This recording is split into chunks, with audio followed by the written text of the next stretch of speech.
believe in the ripple effect.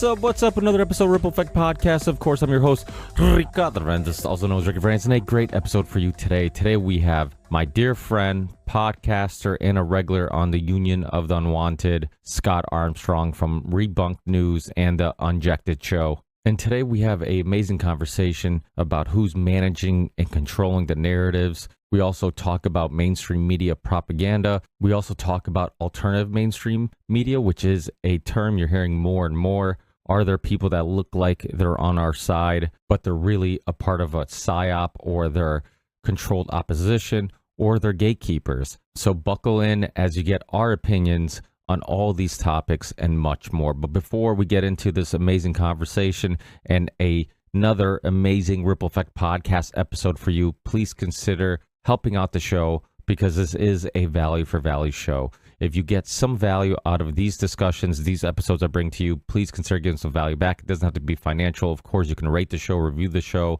post this show or any episode that you really enjoy on any platform you're on. And that helps fight against the algorithms that are suppressing conversations and shows like these. But if you can financially support the show, and thank you everyone who does and has, we have many different ways you can do so. You can send a one-time donation via PayPal, or send us donations via Venmo, or you can send us crypto to our crypto wallet. And you can also support us monthly on Patreon. And if a small percentage of people who listen and watch the Ripple Effect Podcast donated as little as $1 a month, I could easily do this show full time. So please contribute to that goal if you enjoy this episode or any of the episodes I bring to you. We also have a merch store. You can find links to all this in the show description or on my website. Or if you want to go directly to the merch store, you can go to the Ripple Effect Podcast merch.com. That will take you directly to the merch store. And we have tons of cool stuff: stickers, hoodies, kids' clothes, V-necks, mugs, and many other items. So please check out the Ripple Effect Podcast merch.com, and hopefully you find something you like and you can support the show at the same time. Then we have a couple sponsors, one being Content Safe. Content Safe is how I sync all my video channels together. I upload to one location, and magically that thumbnail, that description, that video appears on all my video channels. So if you're a YouTuber, content creator of any sort, hit up Matt from Content Safe. Let him know you're a listener to Ripple Effect Podcast, and he'll definitely take care of you. The next sponsor is the University of Reason, created by Richard Grove. And if you're at a crossroads in life, if you're looking to learn some new skills, if you're looking to connect with a liberty, freedom-minded community, check out the University of Reason. Check out the very popular autonomy courses, and hopefully you can help yourself and Ripple Effect Podcast at the same time. But please use the link on my website or in the show description when checking out the University of Reason. And then my last sponsor is Element Electrolytes. It's the only sponsor I use just about every day. It's the healthiest way to stay hydrated and optimize your body and mind and resist all the fatigue and cramping and mental fog that comes from dehydration. And there's many other symptoms that are caused by dehydration. So if you're looking for keto-friendly, fasting-friendly, no artificial colors, no artificial flavors, sweetened with the stevia leaf, clean electrolyte mix product, check out Element Electrolytes. On their website, you'll find tons of information on why he came up with these dosages, these specific electrolytes, and why this formula is really the best combination of electrolytes to optimize your body and mind. If you're a gym rat or an athlete trying to optimize your performance, Element Electrolytes is for you. If you're just somebody who is struggling with migraines or just struggling to stay hydrated, Element is for you. If you like to party on the weekend and you want to minimize your hangovers, Element is also for you. So there's tons of reasons to check out Element electrolytes. If you use the link in the show description, you'll get a free gift with every purchase. So please use the link in the show description or on my website. And the cool thing about the creators and founders of all these sponsors is I know all of them personally. They've all been on the show and they're all fighting for the same things we're fighting for. So if you're going to support a product, if you're going to support the Ripple Effect podcast, do it by checking out these sponsors. Thanks, guys. Enjoy this amazing conversation with Scott Armstrong, and I'll talk to you in the next one. Peace.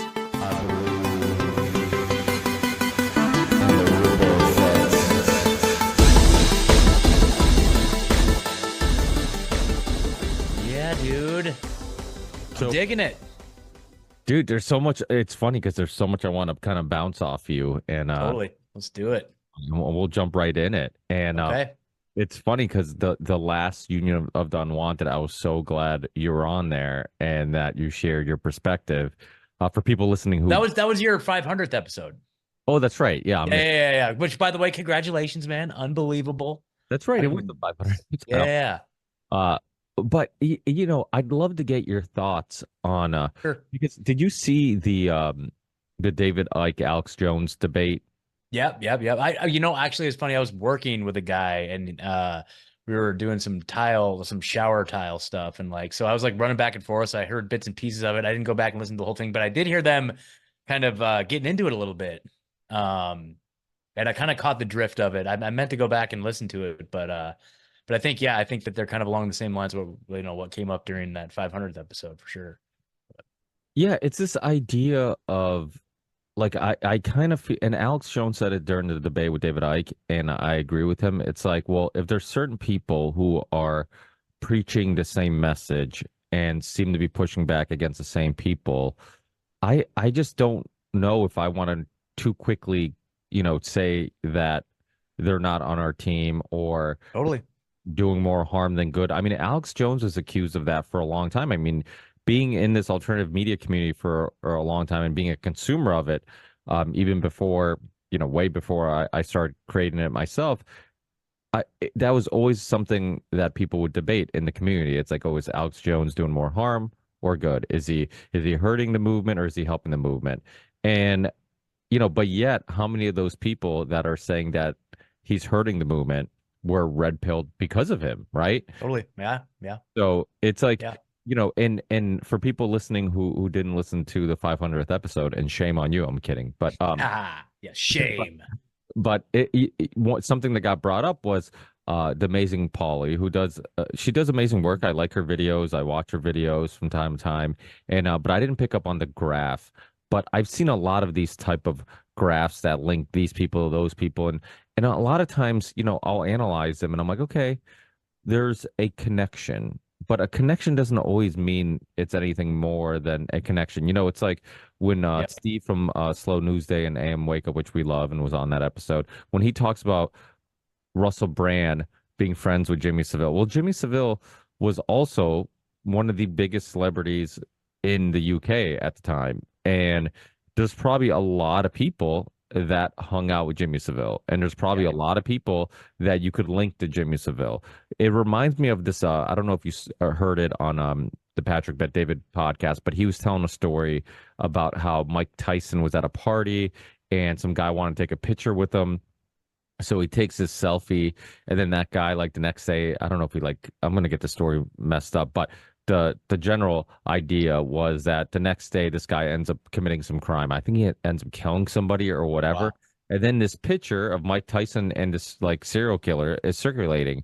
And Mike Tyson's like, dude, I just took a selfie with him. I took a picture with this guy. I didn't know who he was, but you could, from the outside looking in, you could be like, oh, look, he's friends with him, and you can connect these dots. And I think when you're a famous person, if you're a celebrity, if you're somebody who's networked or, with a lot of people throughout your career, there's probably a lot of shitty people you've crossed paths with at some point. Yeah. And, I made the example, I'm like, if somebody wanted to, discourage people to listen to my show. They're like, hey, he had Professor Richard Wolff on, who's a Marxist. Oh, he's had Jack Abramoff on, who's, one of the most powerful lobbyists who did time. He's had Roger Stone on. Like, you could pick and choose certain people that have been on the show and like paint this picture that like, oh, I must be this bad person, or or maybe I shouldn't be trusted, to some extent. But what's your thoughts on all that? Yeah, man. Well, we can't please everybody, right? You can't please everybody. Like I get attacked, like if I make an episode that says the global war on public health, and I got people saying, "How dare you use the word globe?" You know what I mean? It's like you can't make everybody happy all the time. You know what I mean? Like especially that one. I'm like, okay. And then I made a meme. I'm like, okay, the realm wide attack on public health, is that better? Come on. You know what I mean? But I mean, in response to what you were saying there, I have so much to say, like on all that, and it's like. I completely agree with the fact that, Alex Jones, like I've been like an almost daily listener of his for like almost 10 years now, right? And so I've seen his journey from like even before like pre 2016, like before like all because really what got him in trouble with the establishment, quote unquote, was really, I mean, yeah, he was, pushing back on Obama and all that crap. And it's like, it was really the Trump stuff is really like that got him in a lot of trouble. And then, like all the Sandy Hook, like the lawsuits and stuff was all post 2016, like all after he came out and in support of Trump and all that. That's when he really like the weight of the establishment really came down. And it's just been interesting to watch his journey as a broadcaster, how the stakes got a lot higher for him. And I just saw his journey and a lot of his criticism is around like the fact that he doesn't talk about Israel, he doesn't talk about certain topics, and he just shies away from it. It's like I get that, and I've seen like his progression. I'm just like the nature of what his play, I don't know. And the other thing too about Alex is that like I know a lot of those InfoWars guys. Like I got in with like Rob Dew, who's the senior producer over there, like fairly early on in my podcasting journey, just because he likes the No Agenda show. I like the No Agenda show, and I met him in the No Agenda community. And I think ever since then, he's kind of had a soft spot for me and like us, like back in the Truthzilla days. Like he gave us, we were one of the first people to get like a channel on Band.video. Like, you know what I mean? Like after we interviewed, like he was, I was 6 months into podcasting and we interviewed Rob Dew, and I sent him an email and I was like, hey bro, like I just, I would love to apply for a job. Like, are you guys hiring at all? And he was like, no, we're not hiring, but I'll give you a channel on Band.video. And I'm like, what the fuck? Are you serious? Like that was like, like we were 6 months into podcasting. And I'm like, and I felt so bad at the time because we'd gotten in ahead of like all of these legends, like even Jason Burmas wasn't on there. You weren't on there. Like, you know what I mean? I'm like, who are we that we have a channel on this band up? So, but I've stayed in touch with Rob. I've gotten to hang out with him. I've like swam in his pool at his house. We went down to Austin and like hung out with the guys. Like I've been in the studio. I've met like all the producers. Like I'm cool with those guys. And it's like when they, and I kind of know what that operation looks like. You know what I mean? It's like, and because of that, I know how like Alex is. Like when we went into the studio, they basically said, whatever you do, if you run into Alex, don't say anything to him. Like just give him space, let him do his thing. And this would have been 2022. This was August of 2022. And this was like when the Sandy Hook stuff was just going off the hook, right? And like he was right in the middle of all those trials, and they were like, just steer clear of him, don't say anything to him. He's just under a lot of pressure, a lot of stress, like just don't even mess with him. And so like we were there in the green room. I was there with Matt Baker and Frank Kavanaugh, and Frank and I were in the green room, and Matt was out in the hallway, and I hear Matt go, "Hey, what's up, Alex?" And I'm like, "What? No shit." And like peeked out in the hall, and sure enough, Alex had just walked right in the back door. He actually came up and shook all of our hands, said hello. And he basically said, or we were there was this event going on that weekend, the InfoWars Summerfest event. And Alex didn't show up to that event. And so we were all like, man, we missed you at the picnic. We would have loved to have seen you. He was like, yeah, the globalists are trying to take us out, but I'm not going to let them. I'm working 20 hours a day. I'm like, yeah, I know, man. Like, just keep it up. Alex is like, all right. And then he went on and did his show. You know what I mean? But it's like, to me, it just felt like, I don't know, man. Like just seeing like how it works. And then the fact that I kind of know some of these guys is like, dude, they're not like it's such a ragtag operation. It really truly is. Like it really is. They're all just running and gunning like hardcore, dude. You know what I mean? And so it's like I don't get the vibe that there's like people telling them what to do at all. You know what I'm saying? Like that's definitely not the vibe I get. And so I don't know. I could be completely wrong about all that, but that was my own personal perspective on all that. And then the other thing I was going to say just real quick too about the Amazing Polly thing, and this is again just my perspective. I could be completely wrong about all of it, but you know, I do see and understand and completely I'm on the same page with her when it comes to a lot of the narrative control stuff, when it comes to the fact that like a lot of the people who seem to be in charge of like the COVID narrative in particular. And like with me, like the COVID narrative, the vaccine narrative, like that's like kind of been what I've been harping on since 2020. That's kind of been what I've been like actively reporting on like extensively. And so when it comes to all like the narrative management people that are there now to kind of steer the conversation who were completely bought into it before, that is frustrating. That can be very frustrating to me when it comes to that. But it was just really interesting to see Foster Colson and the wellness company get wrapped into that because I've been a part of Unjected since like summer 2022. Like it was like spring, fall, or no, excuse me, like fall 2022. And with Unjected, which by the way, if your audience that doesn't know, it's the world's first and largest unvaccinated dating site, unjected.com. But we partnered with the wellness company who was founded by Foster Colson. And so I've had a lot of interactions with them, with Peter Galuli, the CEO, Foster Colson, the founder. Like I'm in a group chat, a literal signal chat with them, and we chat like all day, every day. You know what I mean? And it's like talking business. And these guys like literally just like love to just make fun of liberals and like just like, you know what I mean? Like they're just like all about it, you know what I mean?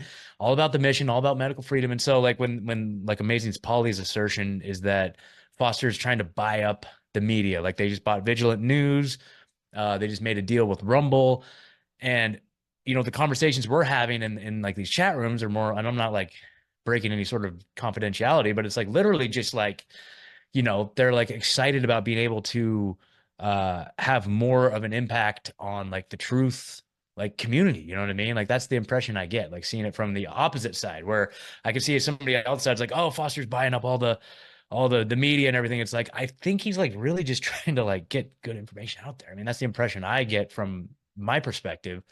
And and just to address like one of the criticisms that they always level at Foster is that he's got all these like Pentagon contracts because he's like a serial entrepreneur, owns all these businesses. And one of the things is that he's like a military contractor and all this stuff. But it's like his family, the way that they got their wealth was they were a bunch of firefighters up in like Vancouver, and they started building and manufacturing airplanes with giant tanks of water that would go put out forest fires. Like that's how their family got wealthy, was these like firefighting airplanes.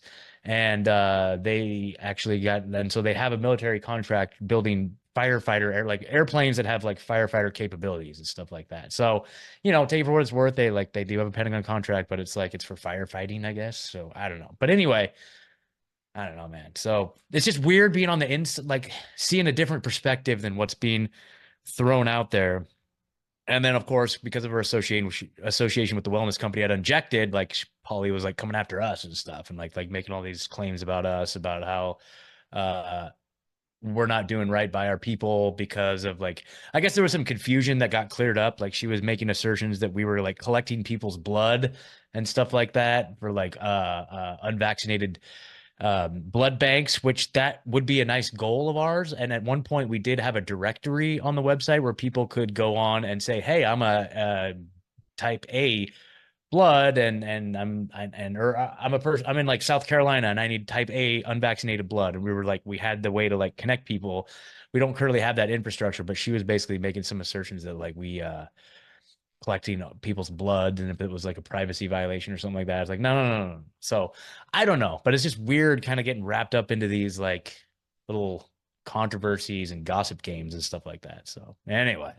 Well, that's the problem with all this, is that it is a gossip game, and a lot of it's not based on any real evidence. And if somebody is doing something that benefits the unraveling of the mainstream narrative, then I'm all aboard unless I see real evidence that I'm being tricked or whatnot. And people Yeah. do have change of hearts. Like what I think we're seeing is a lot of mainstream people becoming aware of how the world really works. So like when Tucker goes to interview Putin, right? And risks his life. Like he legitimately risks his life. He talked about how he initially had plans to interview Putin, but his signal conversations were, I think the NSA or somebody was involved in it and got involved in the negotiations or he was getting spied on by the NSA or something like that. And then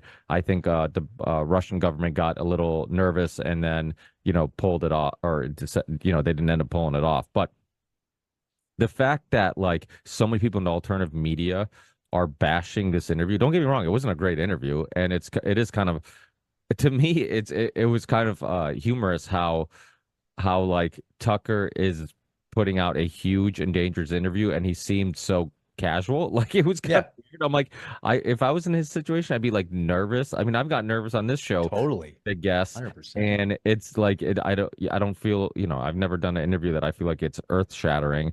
And he's doing a huge interview that he knows is going to go viral. And he's like casual. But I guess the nice thing about having somebody like Tucker do that interview is the fact that he has interviewed so many celebrities and he's so famous, and that like it probably takes a lot to make him nervous. He's got, like, he's been there, he's done that, he's been, the top show on TV. So he doesn't get starstruck, and I'm not to say that I've interviewed a lot of celebrities, but I have seen, like, if I go somewhere and I see somebody famous or whatever, like it doesn't do much to me anymore, because once you've interacted with like people that you saw as celebrities or famous, and you're like, oh, they're just people, like you going to InfoWars and meeting all these, Yeah. like, now you humanize them. You're like, oh, they're just Yeah. people like me who have a job, and they just, and they have passions and desires and perspectives and whatnot. But the fact that so many people are instead of saying like, hey, you know what? Like he talked about the pipeline, on a viral video, which was a big deal, and he knew that conversation would stare into, was it the government? Was it the CIA? He talked about that journalist that hostage that's in hostage agreements Yep. with the Yep. US are trying to free or whatever. And he did bring up some things that You know what my favorite part was? The best part for me was when Tucker was like, "So what under what conditions would you agree to bring this war in Ukraine to a close? Like what conditions need to be met?" And Putin's like, "Well, that's easy until we're done denazifying it." And it's like record skip, like, wait a minute. Denazification? Like, you mean get rid of all the Nazis? And so, like, any of these leftist CNN people or whatever who have never heard the narrative that there's like, the Azov Battalion and all these like neo-Nazi fascists, like these are the people that run the military and like run a lot of the organizations there, which we've been talking about for 2 years now, about these like neo-Nazi groups and their ties to, all of these like right sector and all these like American CIA run. Like there's all these CIA, like American neo-Nazi, Ukrainian neo-Nazi connections. Like Ryan at T-Lab has been reporting on this like extensively. I've written a few articles on it, but it's like this might have been the first time that all the lefties might have heard the word Nazi and Ukraine in the same sentence. And they're like, no way. These lie. That's a bunch of bull crap. And then they look into it. They're like, oh, yeah. So on the one hand, they're like Trump and all these right wingers, literal Nazis. And in the meantime, they got their Ukraine lapel pin, which is like literal Nazis. And I'm not trying to diminish like, the suffering of all the Ukrainian people and this and that, but I'm just saying, like, narrative wise, it's absolutely hilarious coming from Putin of all people, being like, yeah, well, we're just there wiping out Nazis. Like, I don't know why the world's so upset at us for like getting rid of this big Nazi problem. I'm just like, oh, that's a mic drop right there. Oh, Ricky, you're muted. You're muted. of course I've only done 500 episodes. But I did find it kind of humorous too that Tucker kind of felt, it seemed like he was trying to skip all the historical perspective on the Sure. situation, and like he was trying to like, I mean, I guess he knew he had limited time, and he knew it could take up, I'm assuming it could take up a huge part of the interview, and maybe he had other things he wanted to get to. But I think it was actually really important. I know a lot of people poo-pooed that whole thing, and they're like, oh, he went on this giant historical rant, and I'm like, no, it wasn't a historical rant. Anybody who's studied history or anybody who wants to understand the now will eventually have to study history to understand the now. Like, you have to understand how we got here, you have to follow your steps backwards and see what happened, right? So, to me, it was actually very relevant, and it was important for him to go through the whole history, all the negotiations, Yeah. all the past conflicts, all the expansion of NATO, all these things, so people realize like this wasn't a overnight thing, which has really been the mainstream narrative for a while, which has been like, oh, he out of nowhere he just decided he wanted to take over Ukraine, and that this has all been happening just recently, and it's like, no, this goes back many of years, and so I actually found the historical him and no seeing that he knew his history. Like, this isn't a guy who is just, he's not Joe Biden who can barely talk. Like, he knows his Yeah. history. He knows what his country stands for. He knows the origin story of his country and his people, and their culture, and how important, that obviously seems to be really important to him, as it should be. So to me, like, I found that very fascinating. But the fact that so many, when we brought it up on the 500th episode, people are like, oh, it's just a show. It's just I'm not saying that, and like Tease and all these people that I love, and Yeah. I love all these people, and we're all on the same team. But when you look at something that could be beneficial to our movement or to what we're trying to expose, like these, when I have Alex Krainer on and we go through the whole history of the Ukraine Russian conflict, and I get, whatever many thousands of downloads. So I only get so many people to kind of be exposed to this information. And now Tucker goes, on his show, gets billions and billions of views and billions of people to listen to that information. How is that not a win? It's same thing Yeah. with RFK, Robert Kennedy on Rogan. Robert, yeah. Like, this idea that, like, oh, Rogan, he's, and I get it. Like, they kept Steve and Tease, and they're like, oh no, but maybe they don't know they're being controlled.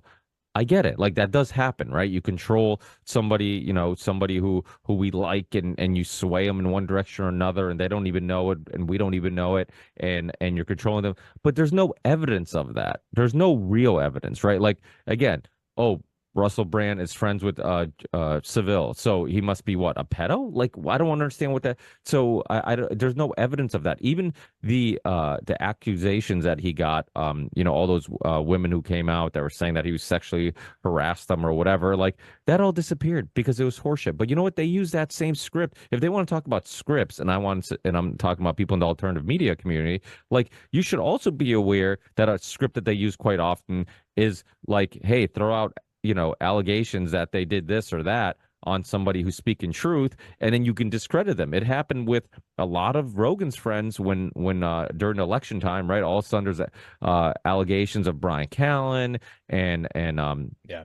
some of the other comedians he's linked with, and then obviously Russell Brand now, and so it's like, that's also a script. You just get the media to do these headlines saying this woman, did this or that, and it's not like Vince McMahon. Like, Vince McMahon has a long history of it. He has plenty of people who've spoken out. I mean, there's like this. It's like Bill Clinton. It's not allegations. Like, there's actual people and faces and credible people, and there's been tons of evidence that, like, these aren't all just allegations. There's substance there.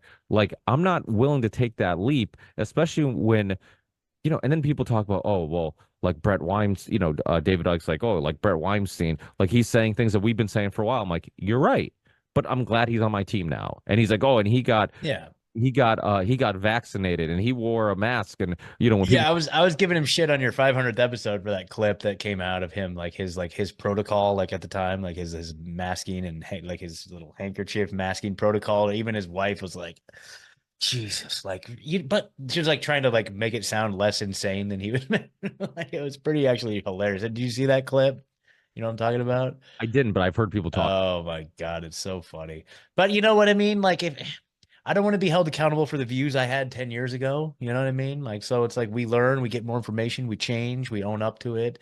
Although I will say this is that Weinstein tried to make this big public display about how he was going back and deleting his previous tweets and stuff like that. It's like, I don't know. To me, that seems like just own it. Like, yeah, I messed up. I was wrong. I was dead wrong. And I have more information. I changed my mind. And so he said he's going back to deleting all his tweets to kind of cover up the fact that, because I think he's kind of embarrassed the fact that he fell for it. And it's like what's his face? Scott Adams, right?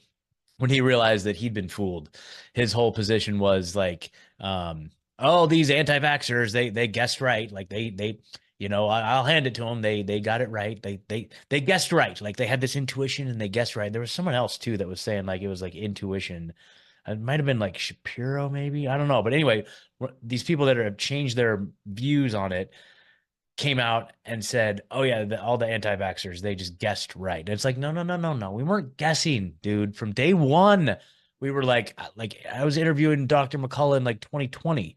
You know what I mean? Like we were deep in the medical literature, and like Ryan from Vagabond was like exposing all this crap from day one, dude. And like I was all over this stuff, and we were getting our information from like actually like looking and doing our own research. You know what I mean? We weren't guessing.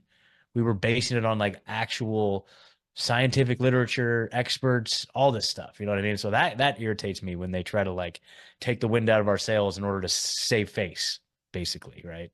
Well, and the thing is, the way we know we're being lied to about the next war is because we've been lied to about the last war. And you're just, Yeah. so the thing is, a lot of these people who figured out that COVID was a bullshit early was because COVID wasn't our first dive into Yeah. the medical world, so it's Yeah. like when you've been following, the vaccine and medical freedom world for a while, one, you realize like really quickly the power and pull of big pharma, right? And then two, you realize like, okay, they've been pushing vaccines on kids and pregnant women and vaccines that don't work and vaccines that have, you can go back to the swine flu, you can go back, there's so many stories. You can go back to the vaccine court, which Dr. Wakefield did the documentary The Act, which was a Yep. great 1986, the act. Yeah, that's a good one. 1986, The Yep. Act, which was a great documentary that really went through the history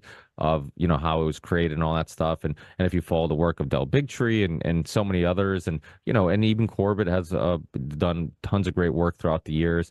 Even before COVID, he had a documentary, a short film called The Crisis of Science, which is really good, kind of just dissecting how unscientific most science is and how most studies can be recreated and how you can basically get a study to say whatever you want by just picking and choosing which information you Totally. want to use and which information you want to neglect and so it's like for most of us it's like, well, this has been what they've wanted all along, is just to force feed people vaccines. That's why people like, Brian Festa, for We the Patriots USA, have been Hmm. fighting for religious freedoms. Like we've seen the script. Like in many states, they've been trying to rip away religious exemptions because they want to force feed you vaccines. And if you look at the history of eugenics and you look at the history of all that, so it's like that's why we picked up on it. And they like to pretend, like you said, like a lot of people like to pretend like, oh, you just guessed right. It's like, no, it wasn't a guess.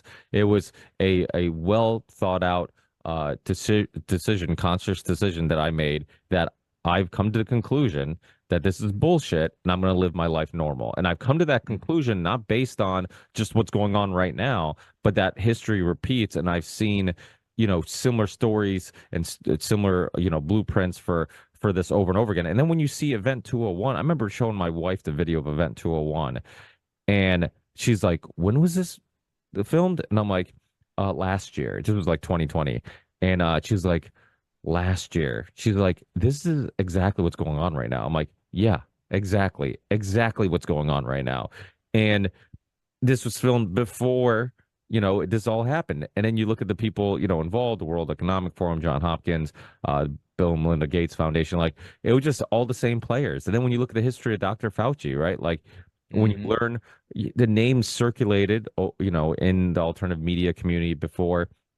But I remember I went back to re-listen to the Dr. Peter Dunsberg podcast on Joe Rogan, the guy who Yeah, Duisberg. He wrote Inventing the AIDS Virus. exactly. Fascinating. Yep, yep. And it was cool that Rogan had him on again. Like nobody gives Rogan credit for having him on back in the day, or having or being friends with Alex Jones and openly defending him for many years. I mean, he would have a lot of really credible PhDs, best-selling authors, most mainstream people say, "Yo, you're friends with Alex Jones," and he wouldn't back away. He's like, "Yeah, he's my buddy." He's like, "Yo, if you meet him, he's a really good dude." And it's the thing is like when you do hours and hours and hours of content every week, you're gonna get some shit wrong. Okay. So it's like if he was wrong about this, he was wrong about that. I'll tell you, when I saw Alex's War, I don't know if you saw the documentary.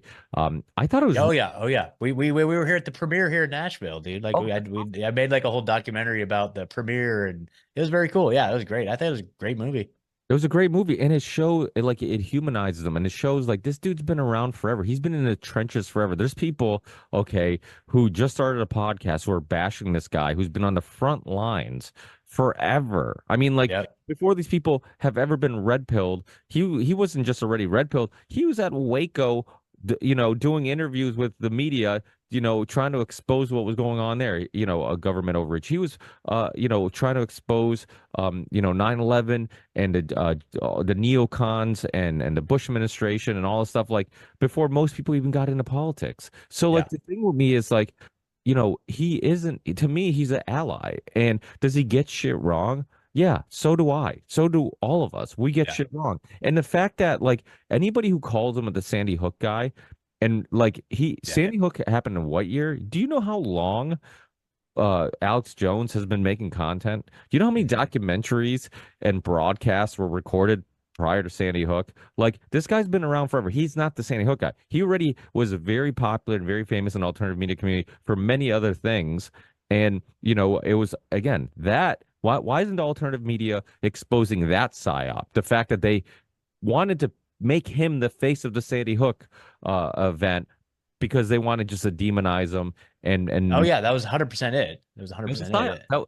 Yeah. But yeah, nobody's talking about that psyop. Nobody's talking about the fact that you can easily say Russell Brand sexually harassed women, or possibly there's allegations of rape or whatever, was circulating, and that was a psyop to discredit a mainstream person, somebody like Russell Brand, which many people know Yeah. from a lot of hilarious movies and being a celebrity and dating or marrying whoever, Katy Perry, or right, that was her name, right, Katy Perry, and Katy Perry, yeah, I think so. and Yeah. so I'm like, this guy is a huge celebrity, and the fact that he's interviewing Edward Dowd, and the fact that he's Yeah. interviewing, people that we would interview, and people that we like, and people that are saying the same, like, I just don't understand why would you waste your energy demon unless there was some serious evidence. And like you said, if you follow Alex Jones throughout all these years, just like I have.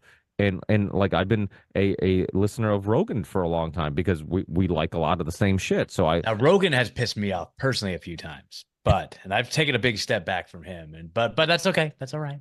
That's all so right. but I think, and I want to kind of expand on that because I'm curious Yeah. on what pissed you off and if Yeah. opinions have changed. But in my personal thoughts, and I'm very similar to you. I remember having Del Bigtree on.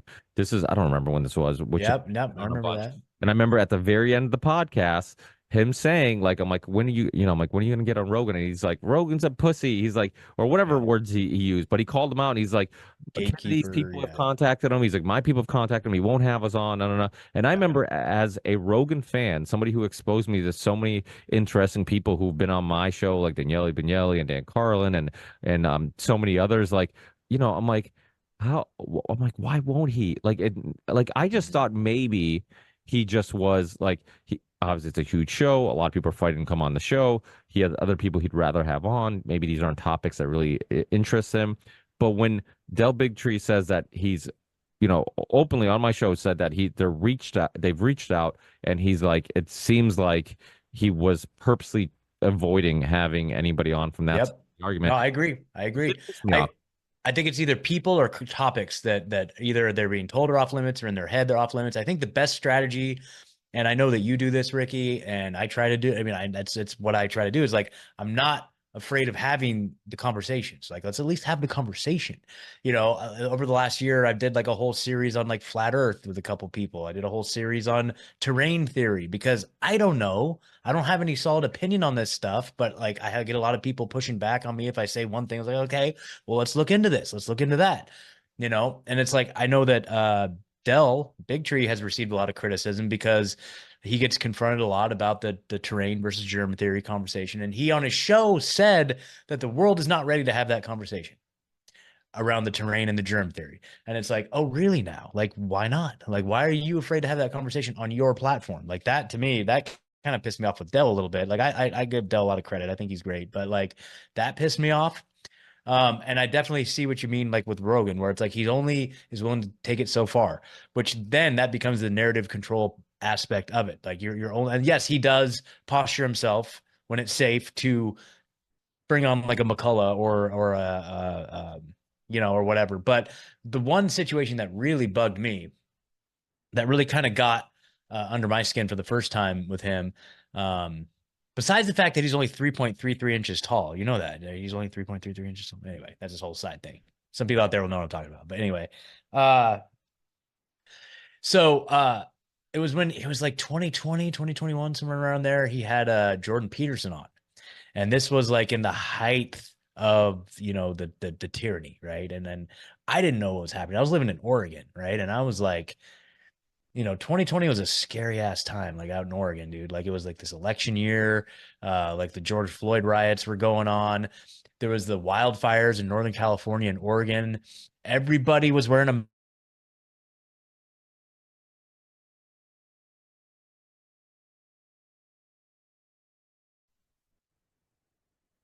Scott, you still there?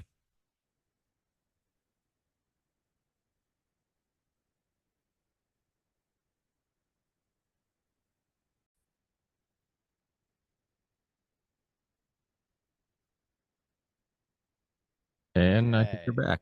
Yeah, sorry about that. Oh my gosh. Literally my modem said blah blah blah error if this persists. Reset modem, and if it persists, call your people. I'm like, oh damn it. Right as I was getting to some points here. But anyway, sorry. Hopefully you're able to rant that whole time and not don't have to do any editing in between. But anyway. Yeah, no, I just paused it. So Okay, cool. Cool. we're good. But yeah, you were talking about, oh, you just froze again. Serious. I think you're good now. You're Oh, back. there we go. Okay. Dude, what is going on? I don't know, man. And now it says my connection's unstable. Okay, well, we're just gonna roll with it. But Yeah, all I was oh, go ahead. I was gonna wrap up that point about Joe Rogan. It's just like the first time he ever really pissed me off was like 2020. Maybe it was like 2021. I think maybe it might have been at this point. But it was just like the tyranny was just out of control. And I didn't know where it was heading. Like it was like going off a cliff. I was like, any day I was like, they're gonna start rounding us up in box cars or something. And I remember he had Jordan Peterson on. And this is back when I still was like, yeah, Jordan Peterson, yeah, he says some good things, right? And one of the things I knew about Jordan Peterson is like he's an expert on like authoritarian governments, right? Like Solzhenitsyn and the Gulag Archipelago and all this stuff. Like he speaks about it all the time about like, tyranny and all this stuff. And I'm like, oh, this is going to be so good. Finally, like they are going to go deep and expose like all the tyranny and all the nonsense. And they literally didn't bring any of it up once. They talked about like transgender stuff the whole time. Like, are you serious? I don't care about this. Like the whole world is collapsing. Like you guys, you have like the world renowned expert on like authoritarian governments. And it's like, you're just like not pretend like nothing's happening. Like you're just going to pretend like nothing's going on really. Like what the hell? So anyway, I felt very let down and disillusioned by that whole thing. But anyway, He's come around. But like I said, he had, I remember when he had Dr. Rhonda Patrick on, who's a dear friend of his and was on the show a lot. He ended up butting heads with her and pushing back. He had Dr. Sanjay Gupta pushed back. true. He had he didn't have to do any of that. He had Dr. P. McCullough on, Dr. Robert Malone, Sure. Robert Kennedy Jr., which he knew that they were all going to be on to give 3 hours of the opposite narrative, and he did that willingly. So I think that, because he has such a big platform, or maybe it's just his own personal way he handles things, that he he likes to ease his way into things and he wants to be certain of things before he can get all on board. But he's all on board now, and it took him longer than most. And I think that, he kind of wanted, like, I think that he probably should have done it a little sooner, but I'm okay with the fact that he waited till he was 100% certain, and then he's like, hell yeah, let's get these people on.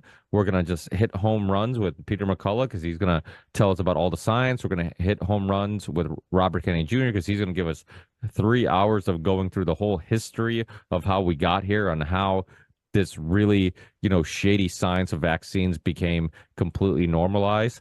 And I'm truly grateful for that, and Oh, hey, it's funny. He looks like he just dropped an episode with Brett Weinstein he just a did. few minutes ago. Yeah, I I didn't was even see waiting that. for you when I actually just saw it on my phone that I had Cool. a little notification that he was on. So and I'm sure that podcast is I'm gonna. sure it's great. I'm gonna listen to it, and it's like that was gonna be. I was gonna pull it up on my phone here so I could be like, yeah, but he's not talking like he's having all these comics on. It's like, come on, what are you doing, Joe? Like this is the fight for like the soul of humanity. Like, come on, let's get to it.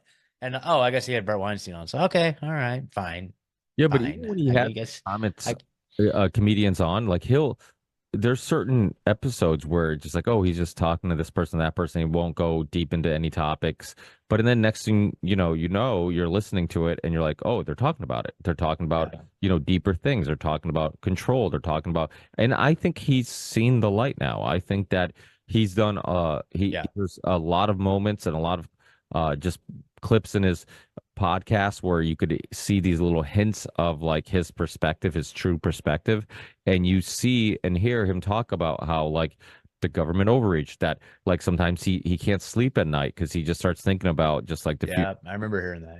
Yeah and that sounds a lot like us, yeah and so I think that to me, I don't want to be like, oh, they're gatekeepers, they're this and they're that, and sure let's be honest, there's also a lot of people in the alternative media community that drives me crazy with the shadow ban thing, like, oh, yeah. the reason why they're so big and I'm not is because they I'm shadow banned. It's like maybe, or they just like have better content, maybe. Yeah, That could be. maybe. Yeah, that's definitely it. That's it. I know my place very well in the alternative community, and I just kind of just this is just like it's like a hobby for me, right? But I'll tell you what, and it's like I think we did talk about it. I can't remember. I lose track of who I talk about with what, but it's like I'm never gonna be rich doing this. Like I mean, it's not gonna happen.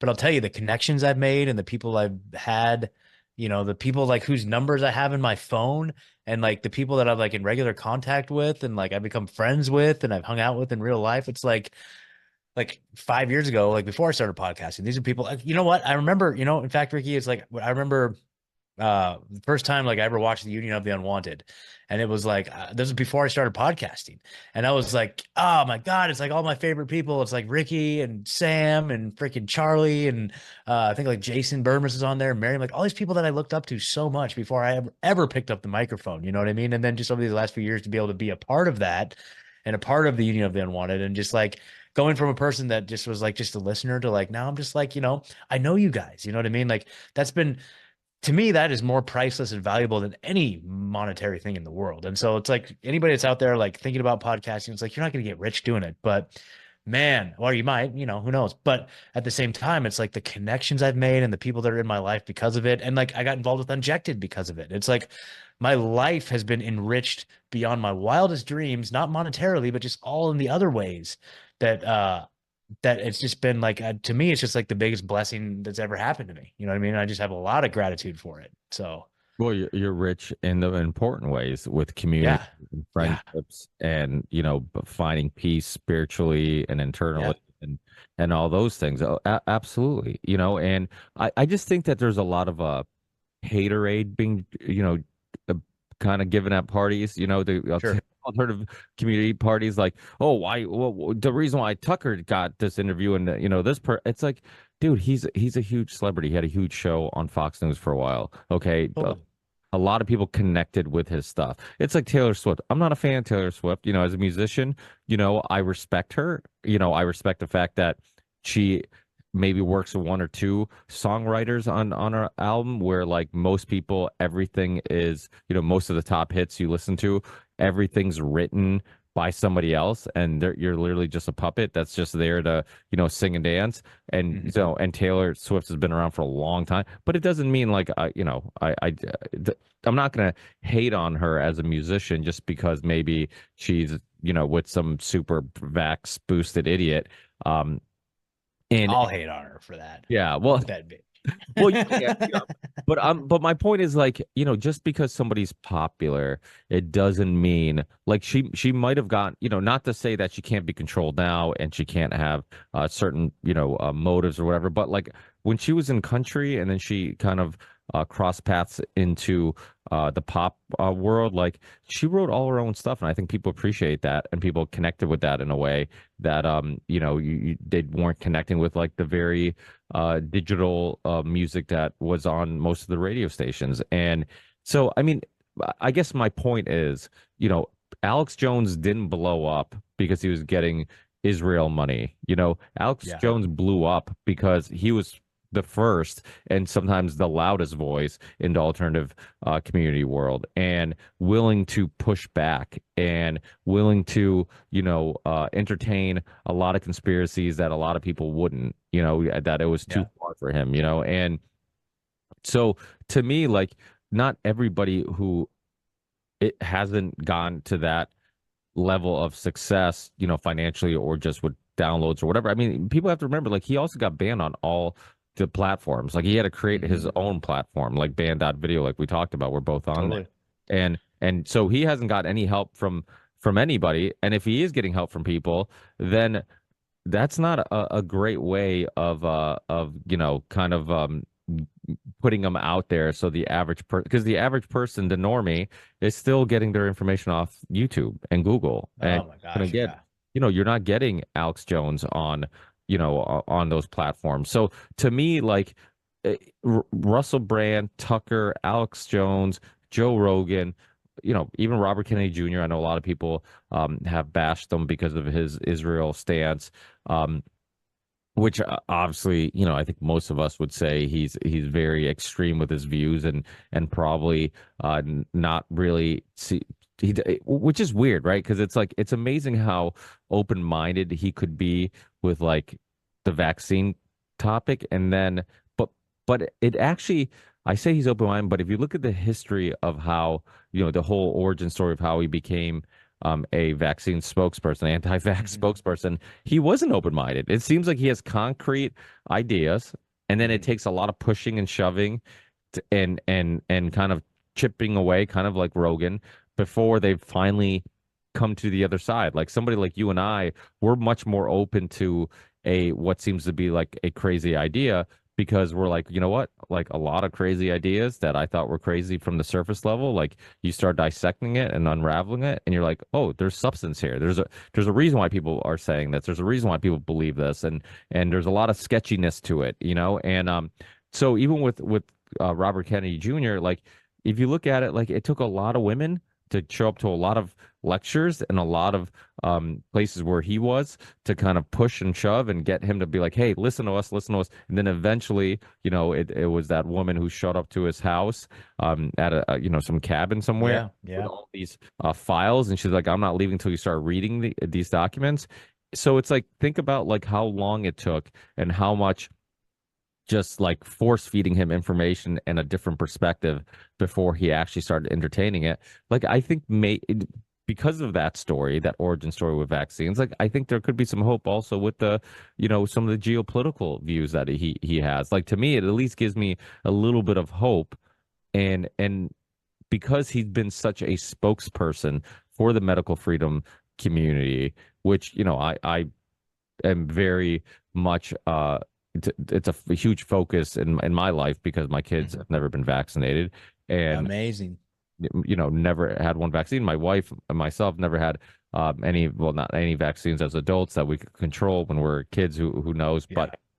But to me, like it's always been a topic that it has always been near and dear to my heart, because like I'm like, if we lose this battle, I'm an adult. I don't have to, get vaccinated, but my kids will, and or Mhm. at least they'll make their lives hell. I'll have to take them out of school, or we can't go to public places or whatever, like all the nonsense that we had to go through during COVID, that could be the norm. That could be the norm where like the unvaccinated are the others, the unwanted, the people who are kind of have to live in their own little part of society, just detached from, everybody else. And to me, like, it's been an issue that I can't ignore or forget all the help he's given to this community, the medical Absolutely. community. And it's easy to be like, yeah, screw him now, and then,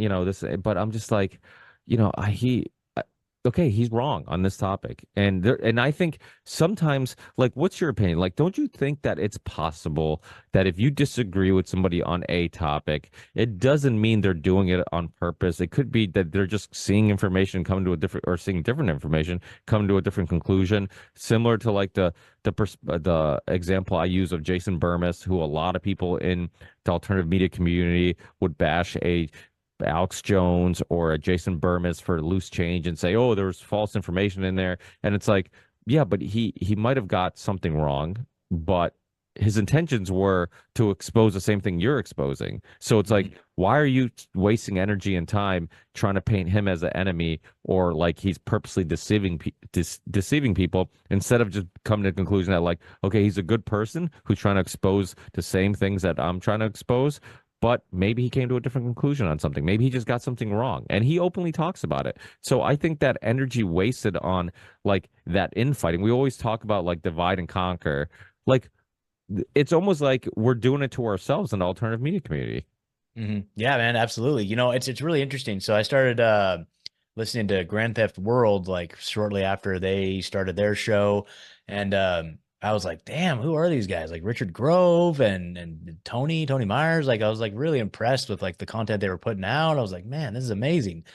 And the more I started like looking into Richard Grove, I realized that he had this podcast called the Peace Revolution podcast, which I'd listened to a whole bunch back in the day. That was like one of my like red. I had no idea. I didn't make the connection. I was like, oh, it's the Peace Revolution guy. So I kind of made that connection. Anyway, I got really like into what they were doing, and I joined their community. I'd pay like a monthly subscription to them and stuff. And it's like one of the things that they offer as a monthly Grand Theft World is this course that Tony put out called, there's like a logic course on logic, which to me, it had never dawned on me. It was certainly never taught to me that there's like an actual like philosophical approach to the practice of using logic and reasoning.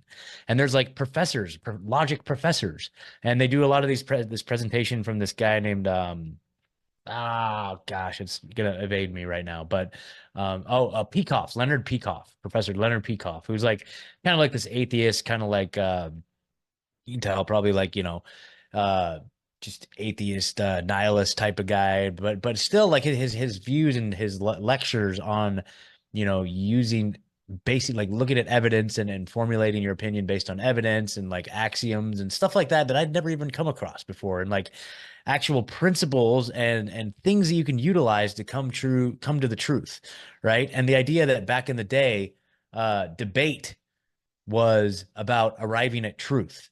Like the goal of both parties, both people would come to the gallery or whatever. This is like ancient Greece or whatever. You know what I mean? Like this is where all these like ideas kind of originated. It was like Greek philosophy and stuff, and where they actually like wrote it down and came up with like these principles, like rhetoric, logic, like logos, like all these things are kind of Greek in origin. And anyway, so like the idea of a debate would be two parties would come together and they would have different or opposing views, with the goal being arriving at the truth. And so you would debate with everybody's end goal being like, hey, let's figure this out. I might be wrong. I might be right. You might be wrong. You might be right. Maybe you have this part right and I have this part right. Let's figure it all out together. You know what I mean? And like that was the purpose of it. And I think we've departed so far from that. So far from the idea of like, hey, let's find out what the truth is. It's like, no, I need to be more right than you, even if I'm wrong. That's what it all comes down to. It's like, it doesn't even matter what the truth is anymore. It's like, I'm right. And if it turns out that I'm not right, I mean, this is like the political like this is what politics is all about, or like the mainstream media. It's like, even when they're not right, that just means they're even more right. And they have to double down and they have to spin the truth in reality to fit what they've previously asserted. And there's no more attempt at trying to arrive at the truth. There's no more interest in getting closer to the truth. And nobody's it's very self-serving, and nobody wants to be perceived as having been wrong, when that's the whole point. The more that we realize we're wrong, the closer we get to the truth. You know what I mean? And so we live in a society where it's no longer okay to hold differing views. I remember back in the day, it's like if you voted for Obama and I voted for Bush or whatever. I mean, I didn't, but like I'm just saying, like, you can just make fun of each other and call each other a fag and go about your day. Who cares? Nobody cares, right? Nobody cares. But now you can't. You absolutely can't do that anymore. And it's like you can't have that view, or else you're a horrible, awful person and you don't deserve to speak, right? It's just like that's how it is. That's how it is. So No, that's a huge issue. I mean, I used to love watching debates growing up. Like, yeah. obviously, like the atheist, religious debates were always like very popular, and people enjoyed watching those.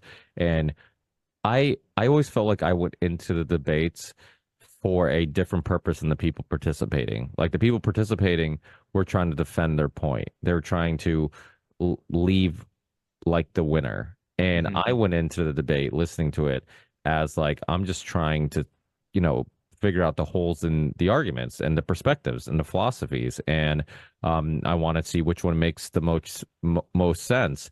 And that's unfortunately the problem with a lot of debates today is like everybody's about like being right or being wrong, and it's not about trying to come to some truth, and that's the thing. Like, even in the alternative media community, like it's okay to be wrong. Like we're wrong sometimes. And we love to point out when other people are wrong in the alternative media community. Like, oh, he got this wrong, he got that. But like when we're wrong, we want to just ignore it and move on. And we don't want to be judged based on us being wrong, right? And that's the other thing that's very that's just very sad that like somebody gets something wrong, and this will feed into the unwillingness to admit when you're wrong, because when you are, people will call you out and say, hey, look, you got it wrong, you idiot, or look, I got it right before you did. Like that stuff drives me nuts. Like, oh, don't get me wrong, like I do see the issue with like a Ben Shapiro waiting till it's completely safe to talk about these issues, right? But Rogan, okay, yeah, he got it wrong, but he also, it was still, the COVID thing was still very, the height of it was, we're still in kind of the midst of it, and we're like, it wasn't like it was behind us when he was finally, turning the corner and going down the roads that we're going down and talking about the things we're talking about. Like to me, like, it kind of sucks that he was wrong for a while. But I remember when Sam Tripoli was on the Rogan show for the Fight Companion, and he brought up the Union That Wanted. I clipped Totally. it, which was a cool experience. But Yeah. he talked about, like, if you watch that Fight Companion, like the whole show, everybody's making fun of Brian Callen for being like the normie who has like these normie views, and he doesn't believe any conspiracy theories and whatnot. And it was like Schaub and Rogan and Sam were all on the same page, and Brian Callen was like the odd man out. And so to me, like, he's come full circle. And we've had the pleasure of knowing Sam for a while. Yeah. I've met Sam. Yeah, me too. I obviously there's like limits to how well I know him because he lives in a different part of the US. Sure. He's busy. We're not like best friends hanging out every day, but I feel like I have a pretty good, just perspective on his character. We've had a lot Absolutely. Yeah, like him and I have had a lot of talks offline because we're both in recovery. So we kind of talk about that, from time to time. Every now and I'll text him and be like, yo, Sam, how you doing? Just thinking about you, bro. You know what I mean? For like a recovery context, right? Yeah. And it's like, yeah, dude, I got so much love for Sam, dude. Oh my God. Yeah. And his opinion on Rogan to me, and when, I remember even hanging out Eddie Bravo, and like, it was a conversation we're having when we were hanging out before they did a show in Connecticut. Just talking about how like Rogan's turned the corner, like he's all on board, but people have to realize like it's also not like all he does, right? Like he still loves MMA, he still loves hunting, he still loves comedy. So like he's gonna do shows on those things. Then people like us who like only do shows on the more important topics, I guess for lack of a better term, um, like we're gonna, we could have the opinion of like, why are you doing so many shows on this? Like, why aren't you talking about all this Yeah. crazy shit that's going? But you also get fatigue about it too. I mean, there is something about like, I think COVID fatigue was one of the issues why a lot of people just kind of want to move on with their lives so quickly Yeah. and not really reflect on all the hell we've been through because it was trauma that they didn't want to keep reliving and deal with. And it was easier to just be like, you know what, let's put that shit behind us. Like we got our lives back. Let's just go back to enjoying it the way we were enjoying it and not worry about any of these bigger issues. And I think Yeah. a lot of people were overwhelmed by,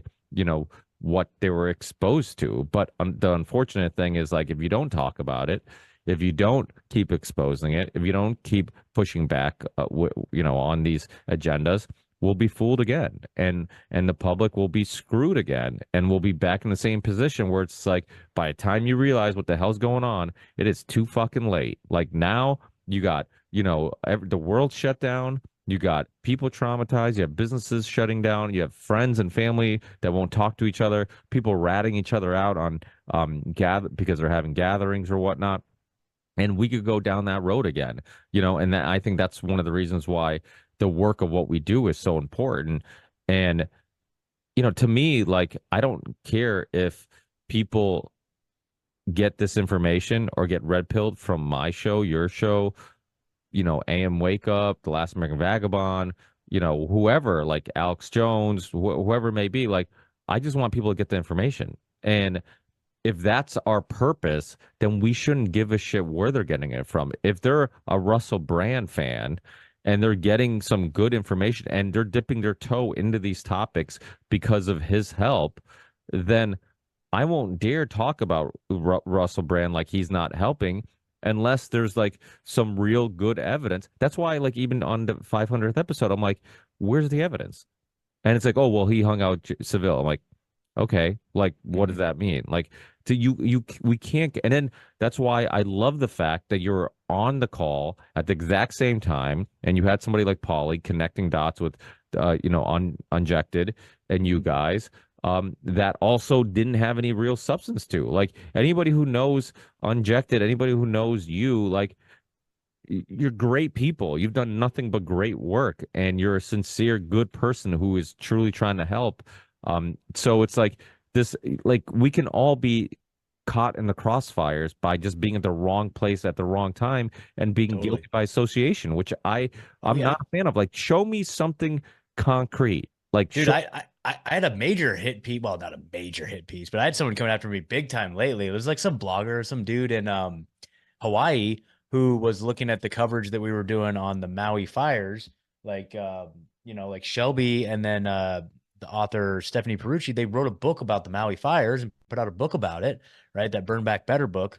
And this one dude that lives on the island like completely lost his mind and thought that we were like working with the government and stuff. And he like wrote this like big blog and made all these YouTube videos about me specifically. Like he's like, look at this guy, Scott Armstrong. He's never even been to Maui. He doesn't. How dare he? He's working with the government. And it was like he was looking at the logo of my show, which shows like rebunked, right? All the debunked conspiracies that come true. So it's like rebunked. So that's like the logo of the show shows like all of the conspiracies like in a pile of rubble, like at the bottom of like the World Trade Center, you know what I mean? And so it has like the image of like Moloch, the owl god, or there's a version of it with Moloch, like the bull, like the Taurus like statue. So this guy was like accusing me. He's like, look, he's got Moloch and the all-seeing eye right in his logo. He's telling that he's like, and he went to my website, it's where all my value for value donation options are. And he's like, look at he's wide open for the deep state to give him money and all this stuff. And I'm just like, deep state, if you want to give me money, like, hey, let's talk. Like, I need a sizable donation, and I will consider becoming a deep state shill. I will consider. I have no promises, but it has to be a very sizable donation, and I will consider it. And there's donation options right there on the. I'm joking, but it's like it was that was a fun one too. This guy like did a whole thing like takedown of me. And he like had all these screenshots of me. I was putting out all these like memes saying like that I'm like a child sex trafficker, like covering up for child sex traffickers, all this stuff. And I was just like, damn, this guy's got it in for me. It's like it was crazy. It was But it's unhinged. Yeah. fair that like we could be some mild version of that guy, right? Like Yeah. Yeah. some dots, we could find something that we, and that's the thing that I'm always so kind of worried about is that have we been lied to so often that now everything seems to be a lie? And don't get me wrong, to some extent, everything is a lie. Yeah. But I still, like I'm all on board with saying like, hey, you know what? Like I'm open to the idea we could be being tricked. I'm open to the idea that Russell Brand could be, you know, used as a gatekeeper. Tucker could be used as a gatekeeper. They could be used as a psyop, to convince us that like, okay, like these are on our side, these people are on our side, and then now they can like twist their narrative. But we're also not fucking idiots. So Yeah. like, while I agree with him, I will celebrate the fact that he's saying the things that we're saying. But it doesn't mean once he says something we disagree with, like everybody's just going to be all on board. Like, like I'm a huge Rogan fan. Everybody knows that when I started in 2013, his show and having a long form conversation was really appealing to me. Like, I love the fact that I'm like, because I loved hanging out with my buddies, having long form conversations. And I'm like, I love this. I love the fact that somebody's like actually making this into entertainment and they're archiving, long conversations with their friends and sharing with the world and people can listen. And so I've been through, I've been listening to Rogan for a long time, and as to me, like as time goes by, like we can't, you'll see people evolve, you'll see people change, you'll see people's opinions, just as they get older, right? Like all these years go by, like your opinions might change or whatever. But I have a pretty good idea that like he's probably not a psyop. And if he is, right, it when I don't agree with him, I will openly criticize him, even if I'm a huge fan. Like I remember my brother, who I used to butt heads during COVID. I butt heads with him on everything, but like especially during COVID, I definitely, we definitely ruined some family holidays and debating some things. But I remember him being like, "Oh, you're such a Rogan fan." Like even he believes that this is the big deal, and he had that. Remember that initial doctor he had on that scared the shit out of everybody, who was a Rogan Oh. listener, and I forget what his name was, but he's like, "Oh, even he think," and I'm like.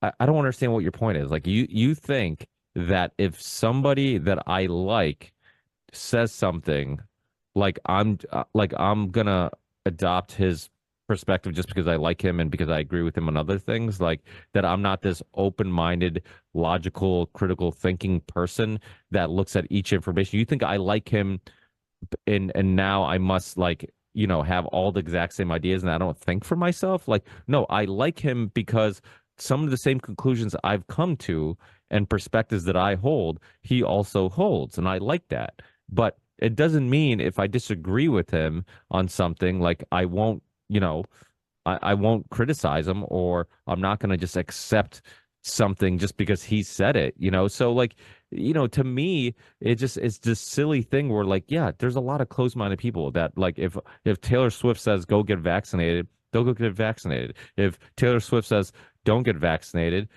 people won't get vaccinated. Like they don't think for themselves. So that is a problem.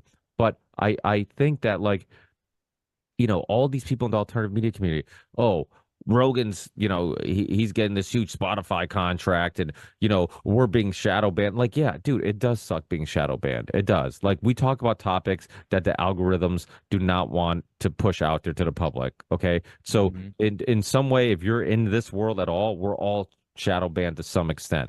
He's gotten so big and his primary, content isn't these topics where he can kind of he has FU money now and he has the power to have a little bit more pull. Same thing with Alex Jones, right? Like he built a huge platform, a huge following where he had the money and resources to create banned out video. Now, if you and I got banned as much as he did, we wouldn't be doing podcasts because we're like, how do we even reach people? There's no, and same thing with Rumble. People bash Rumble. Oh, Rumble this. Oh, Twitter that. Like, I'm sure there's a lot of fuckery going on Twitter. And I still have a lot of issues with why porn and other stupid shit is completely uncensored on Twitter and Instagram and Facebook, but yet like, you're picking and choosing, things that aren't as, I would say dangerous to a younger mind. And so like there are issues, but and oh, where did Rumble get their money? I'm like, well, that's great, but you know what? During the even when I remember when we joined Rockfin, I was skeptical of Rockfin. I'm like, who are these guys? Like, Mhm. why are they letting us openly talk about these things when nobody else will? But the truth is, I'm like, as long as they let me do it, I'm gonna keep using it. As long as the Totally. tool is available, I'm gonna keep using it. Same thing with Rumble. Same thing with Band.video. Like, I had people who were mad that I went on Band.video. I'm like, why?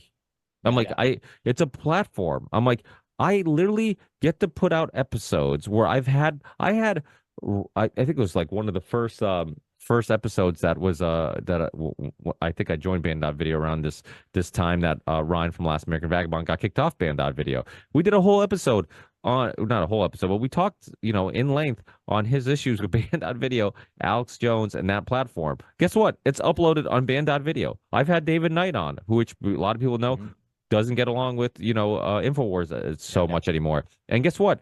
Band.video never took down my episode with David No. Knight. So like, to me, if they're letting me use this platform and if they were super like conscious on like controlling a narrative, why would they let me upload a David Knight a conversation that literally he just goes on and on and on his issues with Alex Jones and why he Yep. left and all this stuff. Like, so to me, like if these platforms let us use them to some extent and let us get these messages out, like I feel like it's dumb and naive not to take advantage of that. Totally.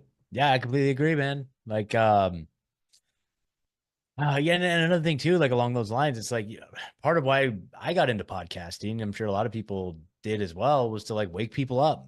Back then it was like it was all about, hey, let's get this information out there, and maybe somebody who doesn't see the world the way we do, maybe they'll take this information, consider it, and maybe change their mind and come to our side, right? We need more people on our side, and so I there's a part of me that it would be hypocritical every time I demonize somebody who changed their mind and came to our side, right? But and so I gotta be mindful of that. But I actually am also a fan of like taking the wins while we can. Like with Twitter, X, whatever. It's like, yeah. I mean, who knows what the intention behind it is? There's all the speculation about it's going to be the final clampdown and all this stuff. But like at the same time, like right now, like the fact that it's free and open and I can say whatever I want on there, like it's very refreshing. You know what I mean? Like I'll take the win while I can. If that's a slippery slope leading to something else, I don't know, man. And am I feeding into that? Or even like, I mean, I don't know. I mean, I don't know how much I should tell myself. I've used Chat GPT for a couple things. Like I'm like, oh, this is interesting. Mostly just comedy stuff. Like I don't use it to write any of my stuff or any of that stuff. But it's uh, like like, you know what I mean? Like it's a useful tool. It's like what a search engine maybe should have been. Am I feeding into the overall AI enslavement of humanity? I don't know, man. I see it as a little bit different than like traditional like AI. You know what I mean? Just a little bit, but at the same time, it's like, I don't know. Maybe I'm telling myself, maybe I just lost all my audience right there saying like, hey, ChatGPT is like not the worst thing in the world. But anyway, uh, but I think that they're tools, and we can utilize these tools, whether it's Rumble. Like I actually recently, just out of utility, like I used to just push all my content, Rockfin. Like I just got to like, because I really wanted to support their platform. It was maybe about a year ago that I just wasn't getting any views or downloads or anything like that on there. And so I'm like, well, what if I just like start pushing my Rumble link instead? And saw like quite a bit of growth from there. So I just like, okay, well, I love Rockfin. I'm still gonna promote and share my Rockfin episodes, but it's like now when I'm doing promotional stuff, I usually push the Rumble link just because I get more views and engagement with that. You know what I mean? And so it's like I utilize these platforms as tools, really. You know what I mean? And so I don't know, man. I mean, I totally get you. And in fact, I've had a video taken off of Rumble. I've had a video like censored off of Rumble. And ironically, the video I've had taken off of Rumble is still on YouTube, which is hilarious. And I emailed, it was way back in the day. It was that 20 stages of genocide video that we made, like that little documentary. It was like a short little 10-minute documentary about it that we did, and back in the Truthzilla days. And like the Rumble said it was too violent. It was too violent. And I'm like, really? And I emailed them back. I was like, bro, you realize like this video is still on YouTube, right? Like you're gonna censor a video that's still on YouTube. Like that's not a very good look. Not a very good look. But anyway, so I mean, yeah, I don't know. And well, I have heard too that Substack is starting to play some games where their payment processor is Stripe, and I know Stripe isn't like the most allied with the things that we talk about. So I heard that they're starting to play some funny games. I haven't been affected by it, but I do have some friends who have told me to be careful because Substack is now like, kind of coming between them and their payment, their subscribers. And so I'm like, oh, that's interesting. So like shout out to Zoe over at Thrill Kill Medical Cult. You guys should go subscribe to her. She's coming out with a book. She's a medical coder insider who saw the COVID situation from like the medical coding perspective and when all the codes came out. And she's got some very interesting little tidbits in the book. So that's going to be coming out. She's been experiencing quite a bit of censorship herself, trying to get this damn book published. Like, if you're at all interested, I can put you in touch because she's got a fascinating story. But like, she even like Trine Day Publishing, which I don't know if you're familiar with Trine Day, but they're like they put out like the Skull and Bones book by Anthony Sutton.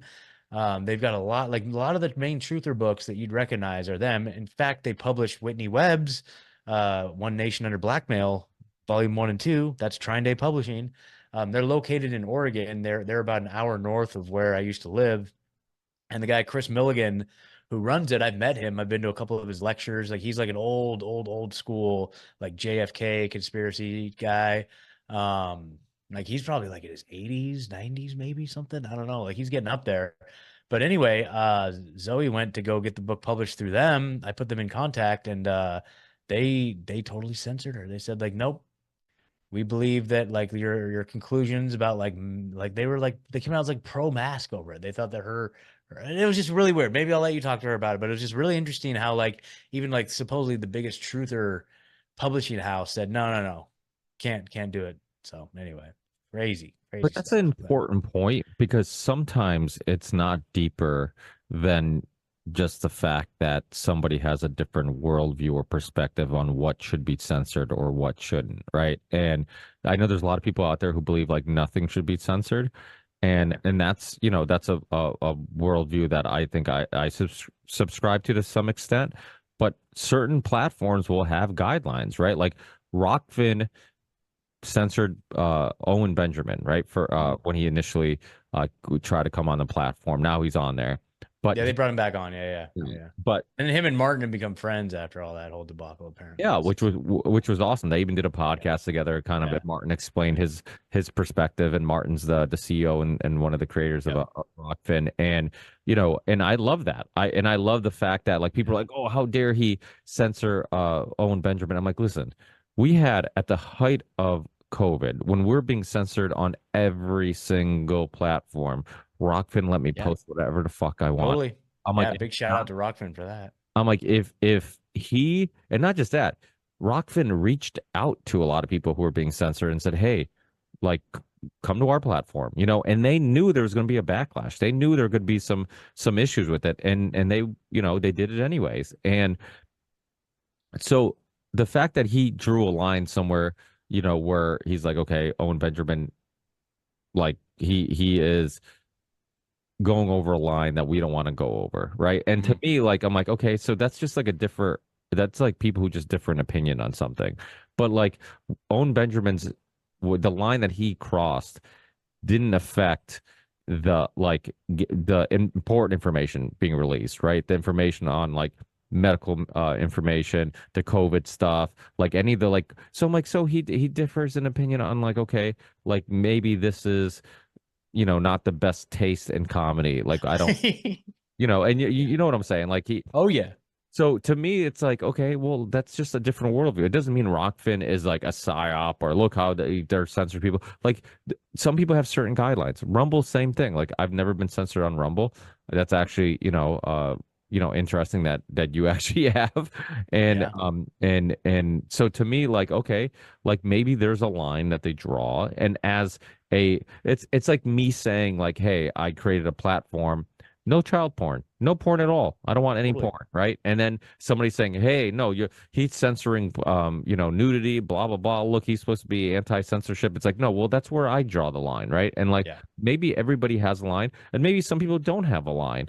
But like, if you create your own platform, and then you can Yeah. have a completely open, Wild West type of platform. But like, if you're not censoring what I would consider like is the important stuff, like the important information that could be life-saving or really help red pill people, like I'm okay if you draw like certain lines somewhere. Like I'm not gonna bash the whole platform because it's like, okay, for one video that we could say like, hey, maybe that shouldn't have been censored. Maybe there's some good information that somebody's not gonna be exposed to because you censored it. There's a Mhm. billion other videos that you are letting people get exposed to that are giving out good information. So like Yeah. you got to pick and choose your it's like being married. Like you got to pick and choose your battles. You can't fight with Totally. everybody on everything all the time, right? Like Yeah. and you can't go around wasting energy, and I guess you're not wasting energy, but like, I just feel like it's a not a great use of energy to be